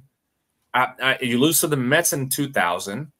Like, you're there every year, and you were the better team in the majority of those series, and you fall short. So, yeah, this one of the more disappointment teams because of the talent level you had and the lack of postseason success beyond the NLCS. I can agree with that. Because they should have won more. Everybody in Atlanta says they should have won more. The players should say they should have won more. Bobby Cox said they should have won more during that time period. But you were still one of the greatest successes in that era for 15 years. You were one of the more dominating teams in that era for 15 years.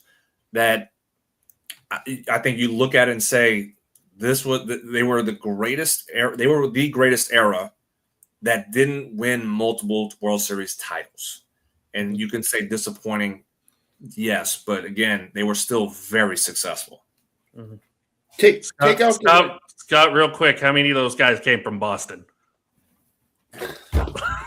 I have to go back and look down. I'm not sure. Probably well, all of them. I'll say during that time frame period, we were taking players from. It was really more of the Indians for a while. We were yes. That's fair. Yeah. David Yes. Justice was with us. He goes to Cleveland. Kenny Lofton comes over to the Braves for a period in the '90s. He goes back to Cleveland. We get Marcus Grissom was in Cleveland. He comes back to the Braves at 1.2. So I mean, the Red Sox Braves dynamic we get today was more of the Braves and Indians in the '90s. If there's two things in the last 35 years, take away the Red Sox 04, come back against the Yankees.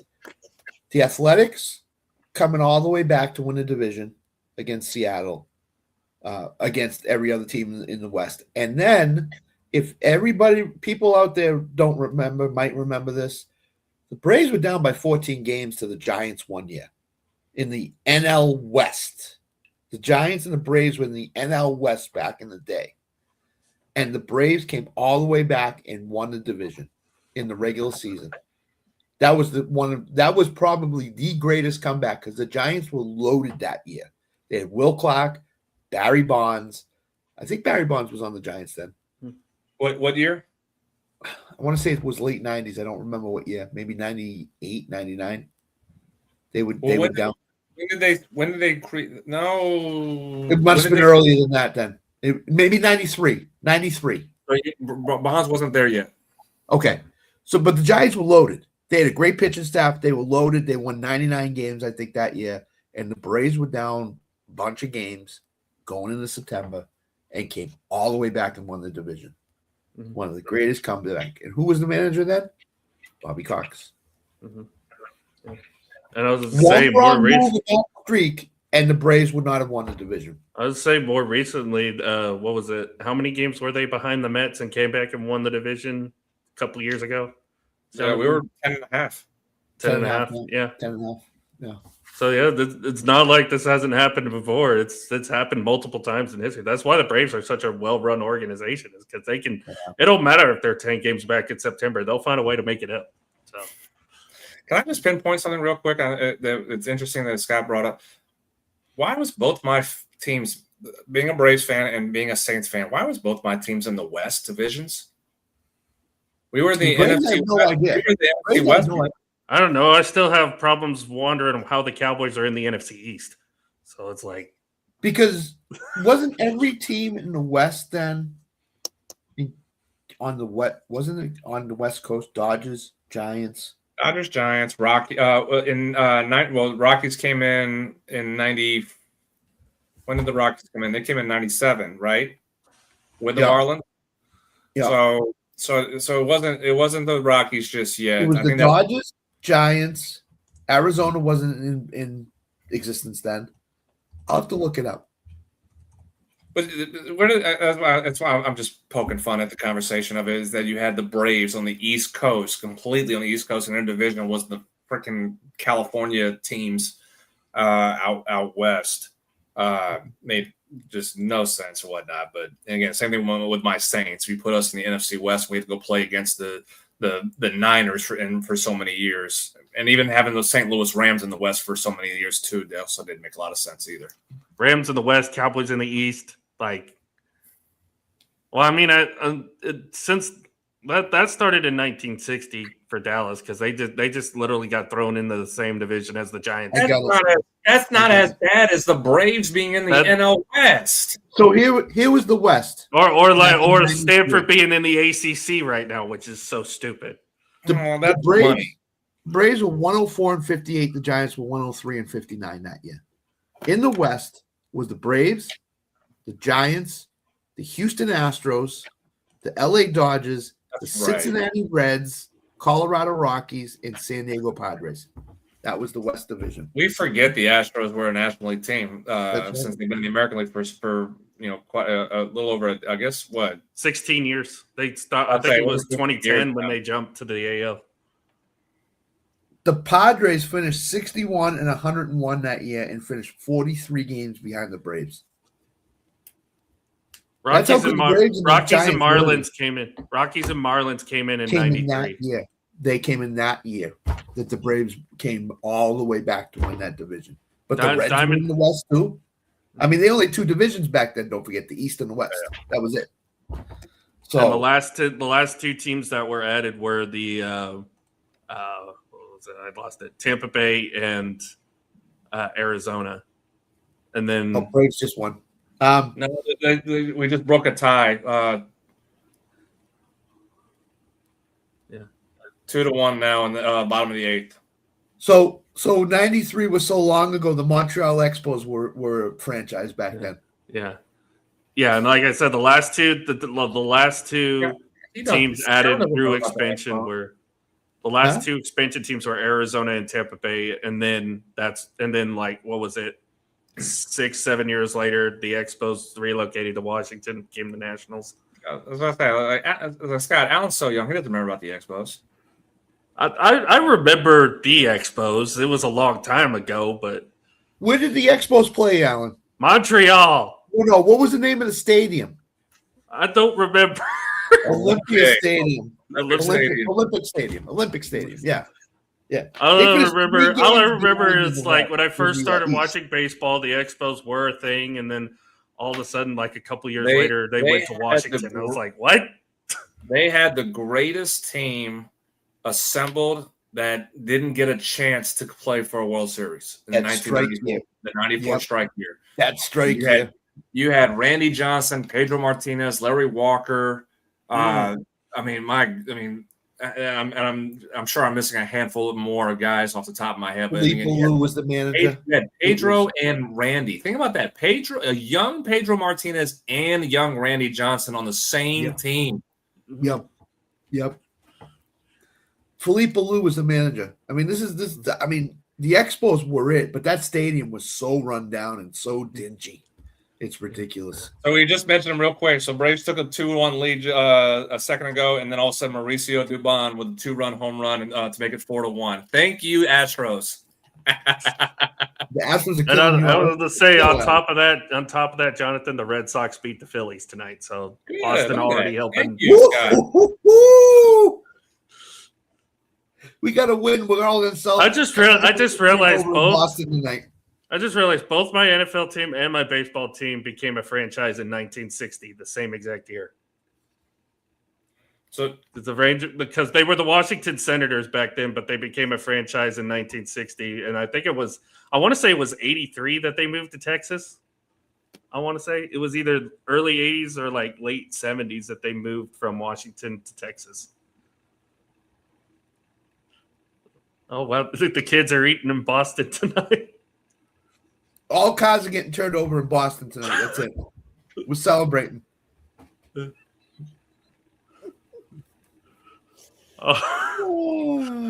not Philadelphia, Scott. It doesn't matter. They are playing the Phillies, so we're just greasing the skids to trade with Atlanta for Dubon or something. Or who's the top minor leaguer in the Braves system, Jonathan? Do we know? Yeah, they tried to do that with Texas. They tried to do that with Texas in the early 2000s, but they were like, no, we don't like this team no more. Guess who I saw playing for the Angels the other night, Jonathan? Vaughn Grissom, starting for the Angels. It's unbelievable. He found a job with the worst team in baseball, one of the worst, the Angels. And he also had former Yankee Cabrera over there too. Oswaldo Cabrera. All it costed was Chris Sale and the Red Sox paying part of his contract to be traded to the Braves too. Think about that. Chris Sale for Vaughn Grissom and the Red Sox paid a good portion of the contract of Chris Sale that 1 year. It's so stupid. It boggles my mind. This is what the Red Sox organization is right now. And Breslow still has a job. They fired Exactly. Sam Kennedy says in the press conference, the core firing press conference, we have Craig Resl. We're all set. Really? Okay. Where's that gotten you this year, buddy? Last place in the American League East right now. Think the fans are happy with you? Not a chance. I mean, just think about it. Last year, Tampa Bay was playing in a minor league stadium, and now here they are. They're the best team in the American League East. They're the best team in the American League. In the American League, period. Yeah. Yeah. But Tampa Bay Rays, who everybody wrote off as, again, for the 20th year in a row, they're not going to do anything. Really, Kevin Cash is probably one of the best managers in baseball, and they get mileage out of their young guys, and they're doing it again. And Junior Camarillo, man. Zero. What a stud in Yep. Camarino. Yep. He's going to hit Seems like 45. they always find the one superstar player that's their building piece, and they just find a lot of great support around him. And it's like that's just how the Rays build their team. There's two organizations that can overcome stuff like what happened to the Rays in the last 3 years. The Rays are one, and I don't know if Jonathan agrees with me, but the Braves would be the other. I mean, It wouldn't happen to the Braves, but I'm just saying if any organization can overcome it in baseball, they're one of them. I mean, you can kind of say that because, again, remember our World Series here? We didn't have Ronald Acuna. We had to go trade. We had to go trade for Jock Peterson, Adam Duvall, and Jorge Soler to just replicate anything that what Acuna could provide. And we were still down in the division at that point. We got hot with that trade, those 3 trades, and you were able to go and lead yourself and be a hot team in the World Series. You had to deal with it again. I mean, again, injuries have kind of been the issue the last 2 years. The Braves have figured again. Alex Gonzalez figured out how to increase your depth.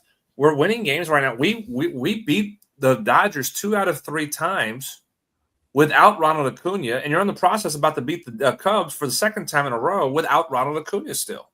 So I mean, I can agree a little bit. I think you have to really credit what the Rays have built because, again, there's no money being spent. They develop. They are the true definition of development in Major League Baseball. They have their system in place. It's been this way for damn near almost 20 years. Yep. And really, you could say 15. I think at this point, 16 years because when they had the David Price and Evan Longoria World Series year, that was 2009 when they lost to the Phillies because the Yankees were in 08. And the Phillies was winning it 07 or 09? I think they beat 09. the Red Sox. They beat the Red Sox in the ALCS to get. It was the Yankees winning the World Series in 08 and the Phillies winning in 09 against the Rays. It flipped. Okay. Flipped. Was it 08? That's right. 08 and then the Yankees. Phillies won in 08. Yankees won in 09. That's right. I remember because I have that date in my head because we were the team that knocked him out of the playoffs the year following.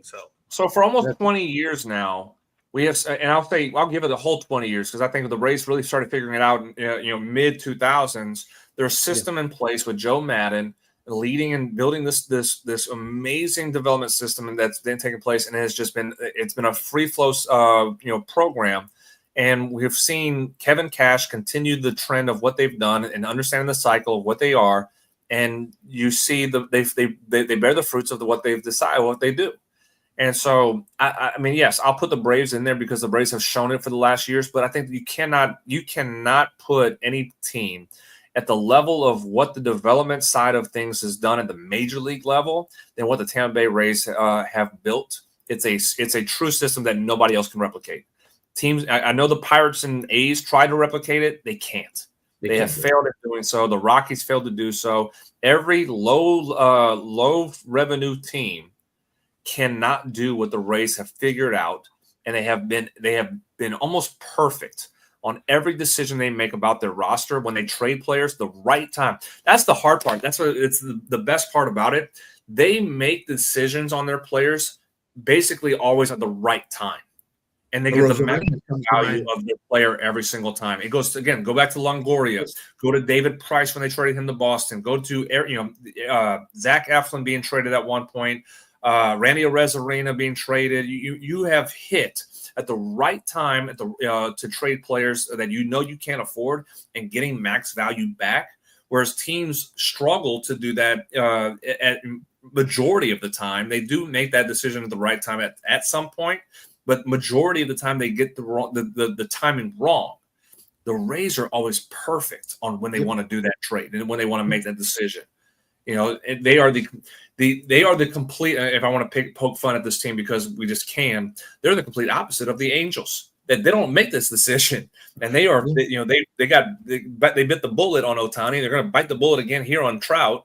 And just completely be stuck in Rendon, they're biting the bullet on that too. I mean, kudos to the Rays and what they continue to do, and they are just showing that their system can never be replicated or duplicated. They are truly a fine-tuned machine on understanding who they are and how they go about the decision-making process on their roster. And and making the moves the right way and developing the young talent they get. Mm-hmm. And Rays fans, go show up, support your team. You have a good team, led by a good manager. Go to the games. 10,000 fans in that ballpark is criminal to me. Only when the Yankees and the Red Sox go to town and the Dodgers, when they show up, that's when fans go. Other than that, 8 to 10,000. That's it. Go to the ballpark. Show your support. Please. Texas just took a 3-0 lead over the Diamondbacks right now. 3-run home. Boy, we all may get wins tonight. All of us, all three of us. Got a 3-run homer from the aforementioned. Well, that wasn't Jock Peterson. It was actually Jake Berger, but still. Peterson actually came in, yesterday and hit leadoff in the game yesterday and got a leadoff home run yesterday. So we have a final in Cobb County, Georgia, 4-1 Braves. First team to 30 wins. We know who's going to be avoiding me later. Poor Nick. I had to mention that. Nick Butt. Come on, Nick. I had to mention that to him Monday when I was on his show that my Rangers took care of them in the series, and now he's going to Atlanta. Let's see what other games that we have today. We had another final in Pittsburgh. The team that we shall not talk about. They put up 10 runs tonight and beat the Pirates 10-4. So there you go. Kind of already brought up the Orioles beat the Yankees 7-0 today when, of course, Max Fried did leave that game. And then the Guardians beat the Angels 4-2. So those are the only finals that we have right now. We got extra innings between the Nationals and Reds. They're in the 10th right now. Nationals up 8-6 in that game. Let me just tell you something. In 3 to 5 years, those two teams, along with the Braves, because they'll find a way, and probably the Dodgers, they're going to be the 4 teams that are going to be baseball's best. Nationals, Reds, Dodgers, Braves. If the Nationals can get their pitching figured out, I agree with you. I see it coming right now. I'm disappointed. I'm hoping the Reds figure out a comeback to win that game, because if they beat the Nationals, the Braves hold a 10-game lead over every team in the NL East. Can you imagine the Phillies and the Nationals being tied for second place in the NL East? Can you imagine that? Being 10 games back. 10 games behind the Braves, tied for second place in the NL East. It's unbelievable. Oh, Scott, I don't. You can keep talking about it. Second place in the NL East, and let those two teams fight. The fact of the matter is, we are May 13th, and they're 9. The division's over now. The division's over. The Braves are not giving this back. For everybody out there, because they're getting healthier. That's the part that scares people too. Is that they're going to get healthier. They're going to get healthy. I mean, you lose Sean Murphy. You do lose Sean Murphy again for the fractured finger. That I think they're gonna figure out how to make a move for a catcher. I know they signed Sandy Leon. He's gonna be a stopgap decision. I think they'll find a way to make a trade for somebody just to give a backup to Drake, because I don't think you really want Sandy Leon being your backup for long term until he comes back. Especially since Sean Murphy is going to be a trade candidate probably this offseason as well, just because he's just not been able to stay healthy. The contract doesn't make sense for them anymore. Knowing that your number one catcher is a rookie, you're not going to pay Sean Murphy top dollar catcher to be a backup. So this is Sean Murphy's more likely last season in Atlanta. That I think you're going to, if you're Anthopoulos, you're looking at the market right now and saying who can I at least take a catcher from and have an adequate backup behind Baldwin until Murphy does come back. Then you just carry 3 catchers from there. Sean Murphy for Jared Duran. There you go. No. Sean Murphy for Jared Duran. Jonathan, you could do Sean Murphy for Jared Duran and Carlos Narvaez. There's your backup catcher. Narvaez is not bad. I will say this. There's a lot of bad on the Red Sox. He is not one of them. He does do a serviceable job, and he can hit the ball a little bit. So again, by the way, Nationals Reds are headed to the bottom of the 10th right now, so still 8. I mean, the Braves are in such a position right now. They could say to Acuna, "Hey, take a couple extra days. We want you 1,000%. That's what they're doing. Like, he's supposed to be eligible to come off the IL today. They're basically telling him, "Hey, we're probably going to have you come off next week." Like, they're going to give him all weekend just to rest up and make sure the hamstring is healthy, and go from there. Like, this team is so deep. That's what's so scary. I think is that there's no team in baseball, and I'm including the Dodgers. There's no team in baseball that are as deep as a team. You got Dominic Smith batting 360. Yeah, like, Dominic Smith. Of all players, Dominic Smith. You have Mauricio Dubon, who was a utility player, 250 hitter in Houston, or 260 hitter in Houston, and you're getting clutch ABs from him, just being a role guy that you're moving him from shortstop and left field. Now with Ha-Seong Kim back, he's the now permanent left fielder. You're getting quality ABs from Mike Yastrzemski. He had the double that scored the go-ahead run in the 8th inning before the home run hit that scored two more, but that might be home run yesterday. So he had another home. Yeah, he had his first home run yesterday. You're getting Mike Yastrzemski getting quality ABs right now. Like, he's not going to be a world beater 290 hitter. He'll be a 250, 260 hitter, but he'll have good ABs. You're getting quality from this team. And guys, again, that Austin Riley's not playing. He's not hot yet. We know Riley will get hot, but he's not playing great. Acuna's been out for almost 2 weeks now. And you had Michael Harris was out for the thigh injury. He was getting pinch hit ABs, and when he gets a pinch hit at bat, he hits a home run almost every 3 ABs. So the quality of you're getting from this Braves team, there's nobody in baseball like it. There is, as far as hitters wise. And then you're just talking about like your number 1 or number 2 or top 3 in offensive categories, and a majority of offensive categories. Oh, and by the way, you're the number 1 pitching staff by ERA. And you're the number 1 starting rotation ERA. You're the number 1 bullpen ERA. Your bullpen continues. I mean, Robert Suarez was a top 5 closer last year. He's your setup guy with a 0.5 ERA, and Raisel Iglesias has 8 saves and has 0 ERA. It's so scary. They have the best ERA, second in saves, second in quality stats. I mean, Raisel Iglesias was on the IL for 10 days, and all they did was, all right, well, we have Robert Suarez. We have one of the top closers in baseball. We're just going to put him in the closer. Dylan Lee's going to be our 7th and 8th inning guy now, and we're just going to continue as if nothing changed. This is it's magnificent what Alex Anthopoulos did this offseason, and I was on the show over the offseason with us. I was very skeptical on where this team was going because I saw for the last 2 years that the injury bug with this team was really bad. It killed the depth of this team. You had Iglesias go down, nothing changed. You have Acuna go down, nothing has changed. This team is deep in every aspect you can look at. The Dodgers had no answer. No. They had no answer for this team. And the Cubs are doing the same. The Cubs, which Major League Baseball needs to answer this question. Why did we put the Cubs as number 1 in the power rankings ahead of the Braves? Why did we do this? Major League Baseball.com, MLB.com has to answer this question because no team has an answer to what the Braves are doing. They can beat you in so many ways. It's scary. Here's a question. NL MVP. I have a name. I want to see if you guys come up with the same name. Who's your NL MVP right now?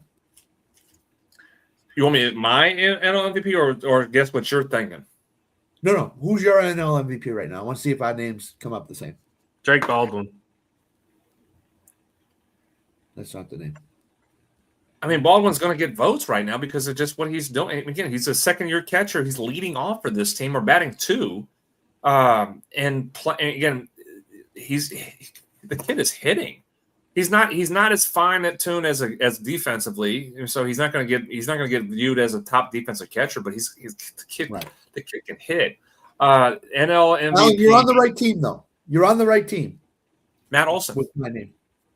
Who'd you say? Matt Olson. Exactly. That's who the NL MVP is right now. Matt Olson. Look at his stats. Right now, I agree with you. I mean, Ohtani's been in a slump. Now he could get hot, and everybody loves to vote for Ohtani, but he's in a slump right now. Yep. Olson continues to hit. He's hitting home runs. He's leading the league in home runs right now. He's leading. I think he's top 2 in the RBIs. Yes, and he's batting over 300. Yep, he's the MVP right now, and nobody talks about him. Nobody talks about this guy. Remember, It's interesting, actually, you said that too, because Atlanta media, they did one of the local media, The Fan in Atlanta, actually had a segment about Olsen and said it is time, and I agree with this, and I think it finally has happened, where Braves fans stop comparing Matt Olsen to Freddie Freeman. Stop. I think it's time, because Olsen is doing things that is phenomenal in Atlanta. It hurts the Braves fan base to think that, you know, Freddie has had success in LA. He's won 2 World Series titles in LA. They're so upset that the question of if and when he goes to the Hall of Fame, is it a Braves hat that he has on or a Dodgers hat? It hurts the Braves fan base so mad. I understand that. But what Matt Olson has done, despite the fan base not even being 100% behind him, and he's been comfortable the last 2 years. And I agree. I agree with you, Scott. May 13th right now, if the vote took place today, Matt Olson is the MVP. I agree with you. And he is a big factor why this team is succeeding without Acuna being healthy and with Austin Riley struggling. He is a factor into this lineup that is dangerous. He is comfortable and happy, and you're getting the best of Matt Olson right now. Braves fans I think a lot of Braves fans have finally gotten over it, and they're behind Matt Olson, and it is showing just by how he continues to play. And here's the thing that I remember this as clear as day when Freddie Freeman signed with the Dodgers. Everybody was like, "Nope, there go the Braves. Freeman's gone. That's the heart and soul of their team. They're done." The Braves that day, an hour after he signed with the Dodgers, went and traded for Matt Olson and then signed him to an 8-year contract. The day that Freeman signed, that tells you the Braves organization what they thought of Matt Olson and how they valued him by signing him to that long-term contract. And guess what? Since he's been a Brave, he's paid dividends in spades for them. In spades. 2 years ago, he was great. He was great. He was the best first baseman in the National League, I think, 2 years ago. He is again now. He should win the MVP. If he keeps this up, I don't care. Shohei, okay, great. He's the best player on the planet. I get that. He's not performing like it right now. Matt Olson is. Matt Olson deserves the MVP right now. If I was to give it out, Matt Olson would get it. Hands For down. sure. I agree with that. So the real quick too. I'm sorry, Alan, but the persona of that move, the persona of that move, yes, and that was my thought when Freddie did leave. Your franchise, the face of your franchise, did leave. That was true. That was real. You know, and it was the way it went about was so heart-wrenching. Of how the decision, you know, of the agent doing what he did behind Freddie's back and whatnot. It was such a punch to the heart of all Braves fans. It's taken them 5 years for them to just understand what Matt Olson has done for this franchise to succeed the way he has. As I said, despite the fan base not even being 100% all in with him, they finally are. They finally are now. And I think it's about time. And you're getting such a great play and performance from Matt Olson that that at this point you have to be so happy. You have to be happy for him because again, no doubt.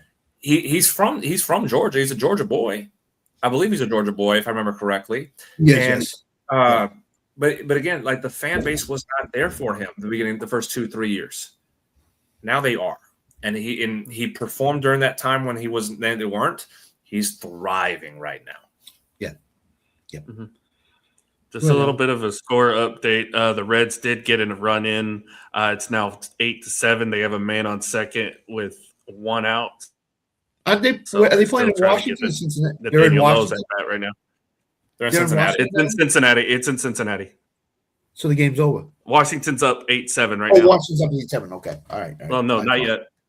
Yeah, it's only 1 out. We got another game in extra innings, by the way, too. The Rays and Blue Jays it's 2-1 Tampa right now in the 10th in that game. Got one that's tied in the top of the 9th right now between the Tigers and Mets. That could be going to extra innings too. Got the Padres and Brewers. Brewers up 1-0 in that game. That's in the bottom of the 8th. Top of the 8th, Royals, White Sox. White Sox lead 6-3. A win for them puts them at 500. Marlins whipping up on the Twins right now. It's 9-4 in that game.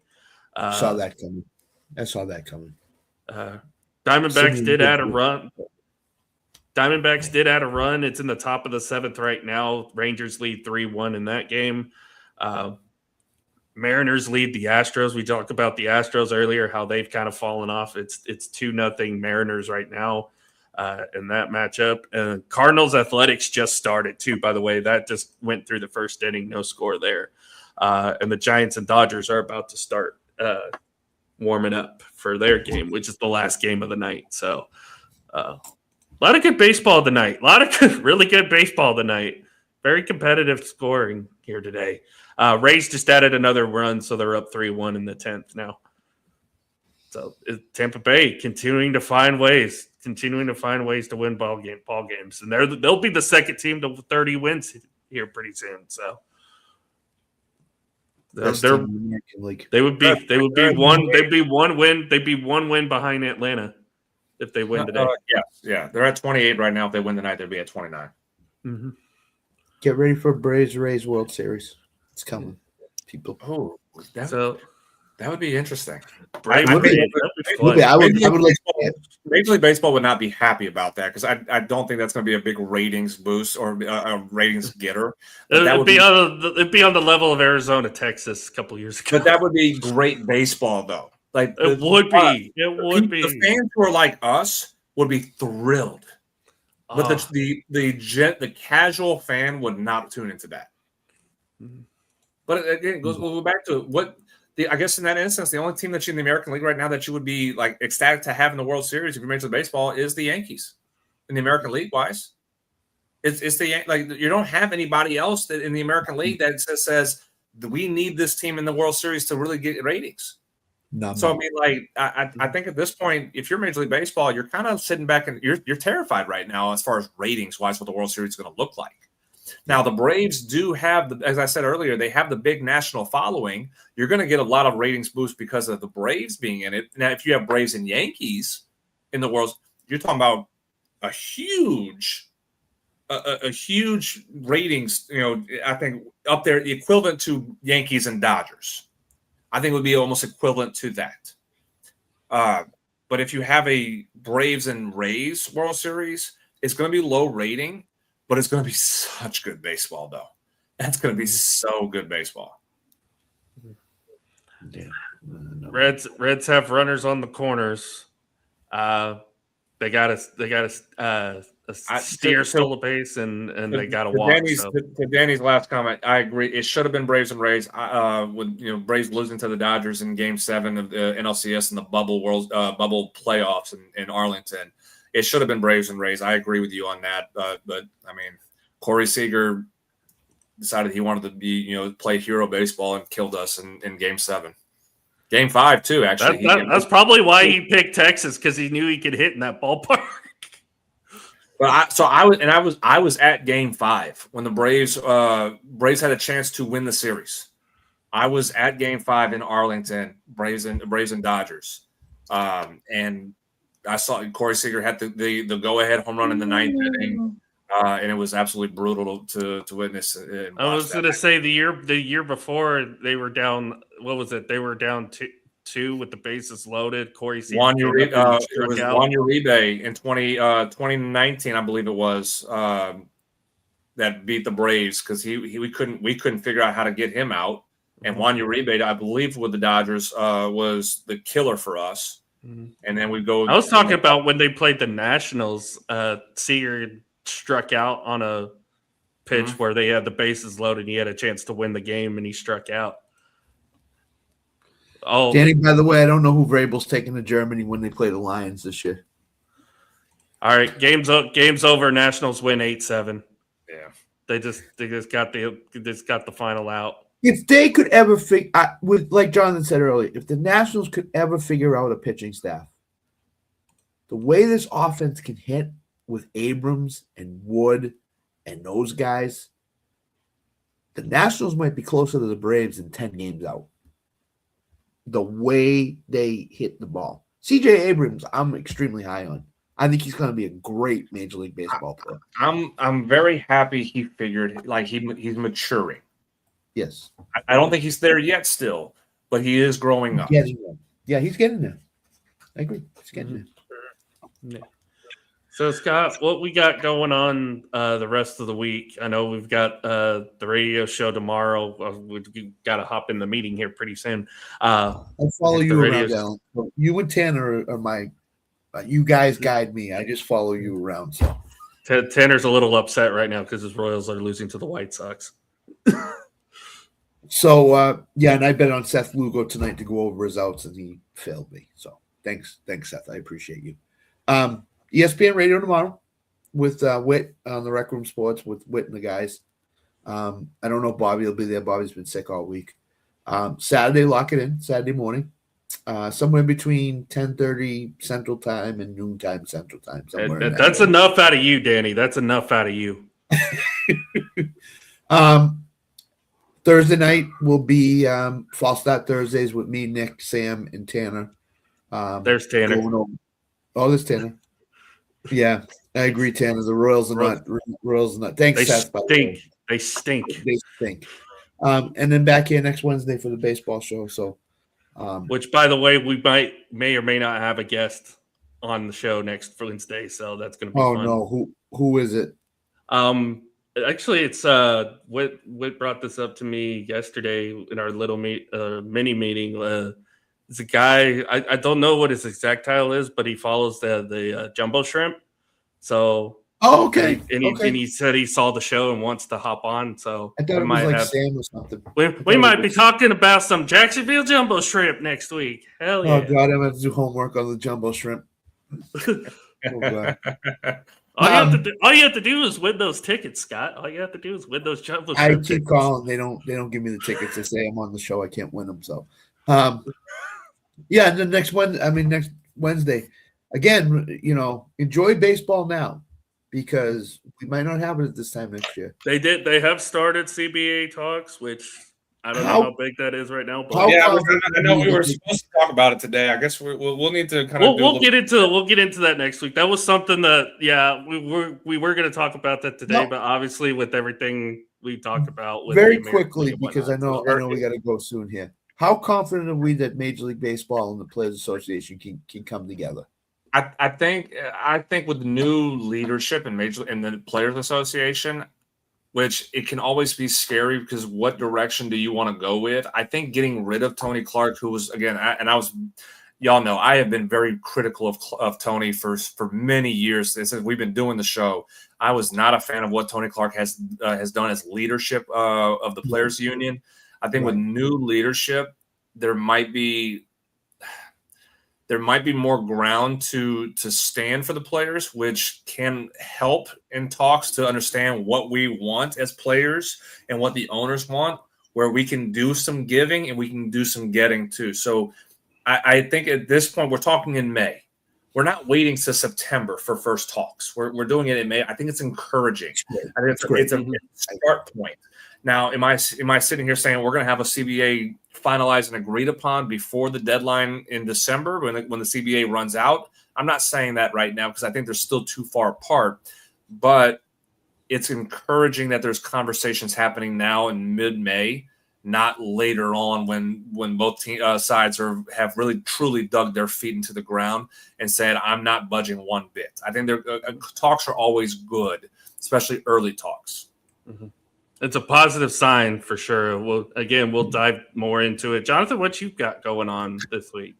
Man, we are like I said, our season's over, our season's done. So I'm kind of been doing a little bit more recruiting. I've been behind the scenes work right now. I'm trying to, I'm actually enjoying some downtime in the process. Once the summer rolls around in June, things start to pick up a little bit more for me. I am not to talk too much right now because nothing has really gone. There is potential changes for me in my future. I don't know just yet. It's still pretty early in conversations. I've made it really known. I talked about it with Alan last week. I've made known that what my goal is in my career is to be a head coach. I have been reaching out to some schools that have some openings and seeing what happens from there. So there is potential of changes of that. But again, don't want to jinx it and talk too early on that. Just wait and see right now. But that is kind of what I'm in pursuit of right now. But other than that, my recruiting's still going on right now. I'm still building up a very, very good team here at Coastal Bend next year if I'm still here with to see it with it. But again,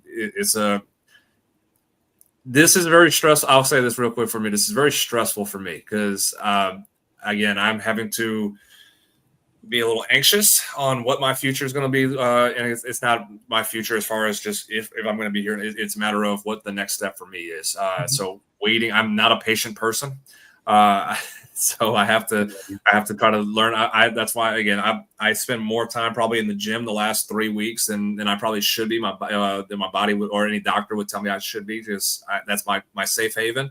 I'm in probably the best shape of my life right now. So, hey, if either one of y'all's teams need a first baseman, I'm ready to go right now, actually. So, well, we definitely do. Come up to Boston, Jonathan. We'll take it. I was going to say, if you go up to Boston, you'll be traded to Atlanta within a couple of years. That's for sure. I'll put it. I'm probably in the best shape I've been in 4 years, and probably as close to the best shape I've been in since my playing days. So, I said I'm healthy as can be. So again, if there's an opportunity for me for Red Sox or Rangers need a first baseman here at some point, I'm a phone call away on that. But we'll even let you wear a Braves cap into the facility too. So.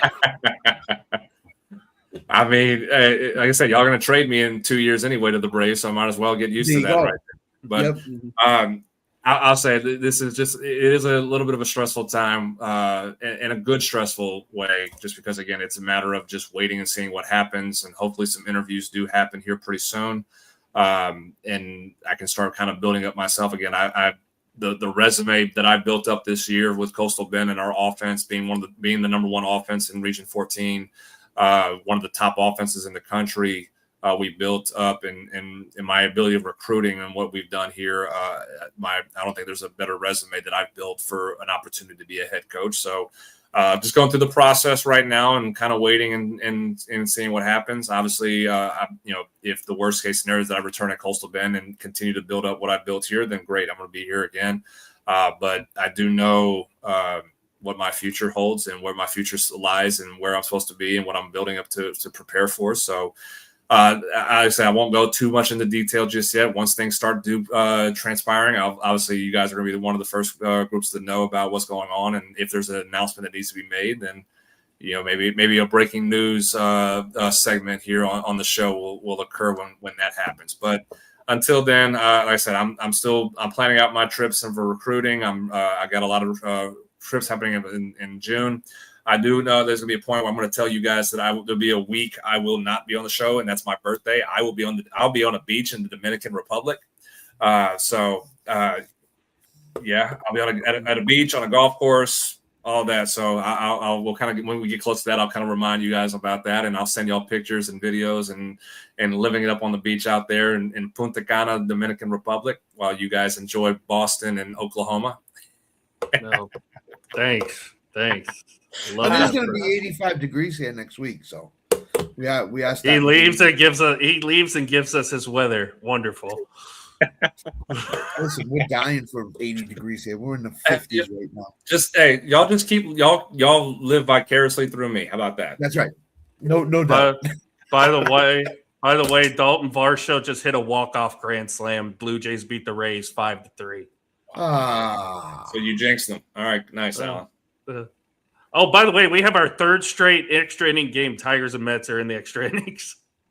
Nobody cares about that one. Yeah, White Sox are about to beat the Royals. Sorry, Tanner. Yeah, nobody cares about that one either. Padres just took the lead. Tanner, I'm sorry for the Royals, but now you're becoming like the Red Sox all of a sudden. So we'll see you on Thanksgiving night, Patriots Chiefs. So Padres just took the lead over the Brewers. It's 3-1. Padres now. Diamondbacks have the bases loaded with Nolan Arenado about to hit. Wonderful. Astros finally got on the board. But, yeah, that game's over. Well, favorite team, the Astros, after the Rangers. Ugh. I hate the Astros. Hate them. At least hate the Astros. I got to go flip some cars over in the neighborhood, so this is the Red Sox one, so. I guess I need to prepare for a bottle of champagne to celebrate a division title here. By what, August? Memorial Day, you guys will be a shoo-in for the August. division. So I looked this up too. The quickest a division has ever been clinched is September 4th. That was It's the gonna be Yankees sooner than that that. was the Yankees in 1941. The Braves Although- earliest was September. I want to say it was September 8th when they were the Boston Braves. real back in the quick day. before we end off, the Phillies got to play better baseball than they've been playing. There's just no way they can keep playing inconsistent like they are. They've got to play better baseball. I can't imagine the Phillies just like going away and not coming back. Well, and I don't expect that to happen. I think they're gonna get on a run. I do think that. I said that after the Braves swept the Phillies. I still fear them as they're going to get hot at some point.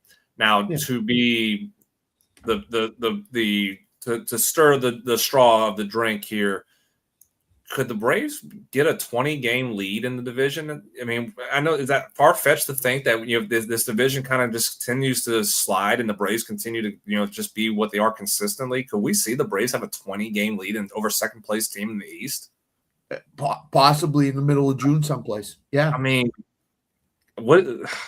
I don't even want to know what to think about that. If we're going to see that, if the Braves just completely run away with 20-game plus, I don't think we've ever seen that in I've never seen it in baseball. And like I said, I'm in my mid-50s. If the Braves stay healthy, if the Braves stay healthy and they get healthier, which we know they are, could we see it? Could we see the Braves win the division by 15 games? Yes. Yes. Mm-hmm. Yes. Because 20 games, we might be talking mid-July that the Braves could clinch by August. Yeah, it's possible. Highly possible. Seriously, it is. So, I mean, looking right now, Braves could sweep the Cubs. I mean, that's pretty scary to think right now. You just won with a rookie pitcher who only went 4 innings, and you found a way to win still. Like who do we have pitching tomorrow? We have Sale going tomorrow. Yes, Tanner, I agree. Yeah. So we have Chris Sale going tomorrow.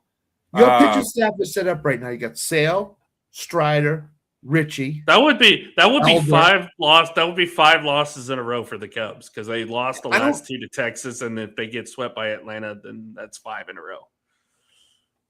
Going into the White Sox series. I mean, the Braves could look at it. You could look at the Braves if they sweep the Cubs tomorrow. And Scott probably said it already. I'm looking at the schedule right now. Braves could sweep the Red Sox in Atlanta. No question. You have a 4-game set against the Marlins on the road, and then you return back to home against the Nationals. Yeah. I mean, I think taking 3 of 4 against the Marlins is probably realistic. I don't think they're going to sweep in Miami. Marlins always play us tough. I could even see a split 2 games there. And with the way Nationals pitch, you could probably win 2 of 3 against the Nationals in Atlanta. Yeah. And then you go to Boston. Then you go to Boston again. Then you go to Boston, and you finish the month of May with Cincinnati. I mean, the toughest series for the Braves this month would be Cincinnati, I think. I mean, well, it was supposed to be the Dodgers, and it was supposed to be the Cubs. I agree. At this point, I could actually even say that the Marlins would probably be the toughest series, just because again they play us hard, they play us tough. It's in Miami. It's a 4-gamer. So I can see that being the tougher game of it. But again, you're probably getting Ronald Acuna back for that series too. The Braves should be at least 13 games up in the division by the end of the month. Say 15. At least 15 too. Yeah, it's possible. Oh my God! The division could be over in August. They could clinch the division in August sometimes, which would be insane. But imagine they were in like the AL Central or something like that. Oh my God. It'd be over already. It's ridiculous. It's ridiculous. By the way, we all saw a rare play tonight in the Colorado and Pittsburgh game early on. What, did the Rockies score 10 runs? Is that the rare play? No, it was a unassisted double play by the left fielder. What did you do? Catch the ball and run in? He caught the ball. The guy was running from second and ran home instead of running back. So the left fielder just jogged to second base and tagged him back. The Rocky, So I wrote it down. you had a left fielder unassisted double play. So the Rockies won their 17th game tonight, right? They won their 17th game last year on June 19th. They're a month ahead of where they were last year. That's how bad. We still can't talk about them. I don't know why we're That's talking. how mediocre baseball is right now. It's mediocre. Hey, Jonathan's doing the right thing. We're not supposed to be I'm the only one about following the show's rules right now of not even talking, not even wanting to acknowledge. That is very No, true. but here's the thing. That's how mediocre baseball is right now. Other than the top 5 or 6 teams, you throw everybody in a hat and you could pick out a team and say, okay, they could be the 7th best team, 8th best team. White Sox, Twins. You could throw them all in a hat. Yes, and I agree with you, Scott. And actually, if we can, Alan, make a note of that. I would like to talk about that next week a little bit more, because I know we did talk about that a little bit a couple of weeks ago or a few weeks back. But if we can make a note, I want to talk more about why baseball is struggling development wise. There is a reason, and there's a deeper reason to it. If we can make a note and talk more, like I said, I know we talked about it a few weeks ago, but just to kind of revisit and kind of go in a little bit more in depth of the detail, what I've noticed and what I see of it. I'd love to be able to talk more about that next week for sure. Yeah, that's fine. That's fine. Definitely. All righty, gentlemen. Anything else before we end off tonight's festivities?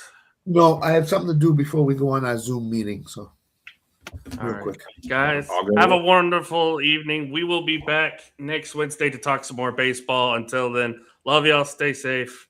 Take care. Bye, Spotify. Bye, Spotify. Have a good night.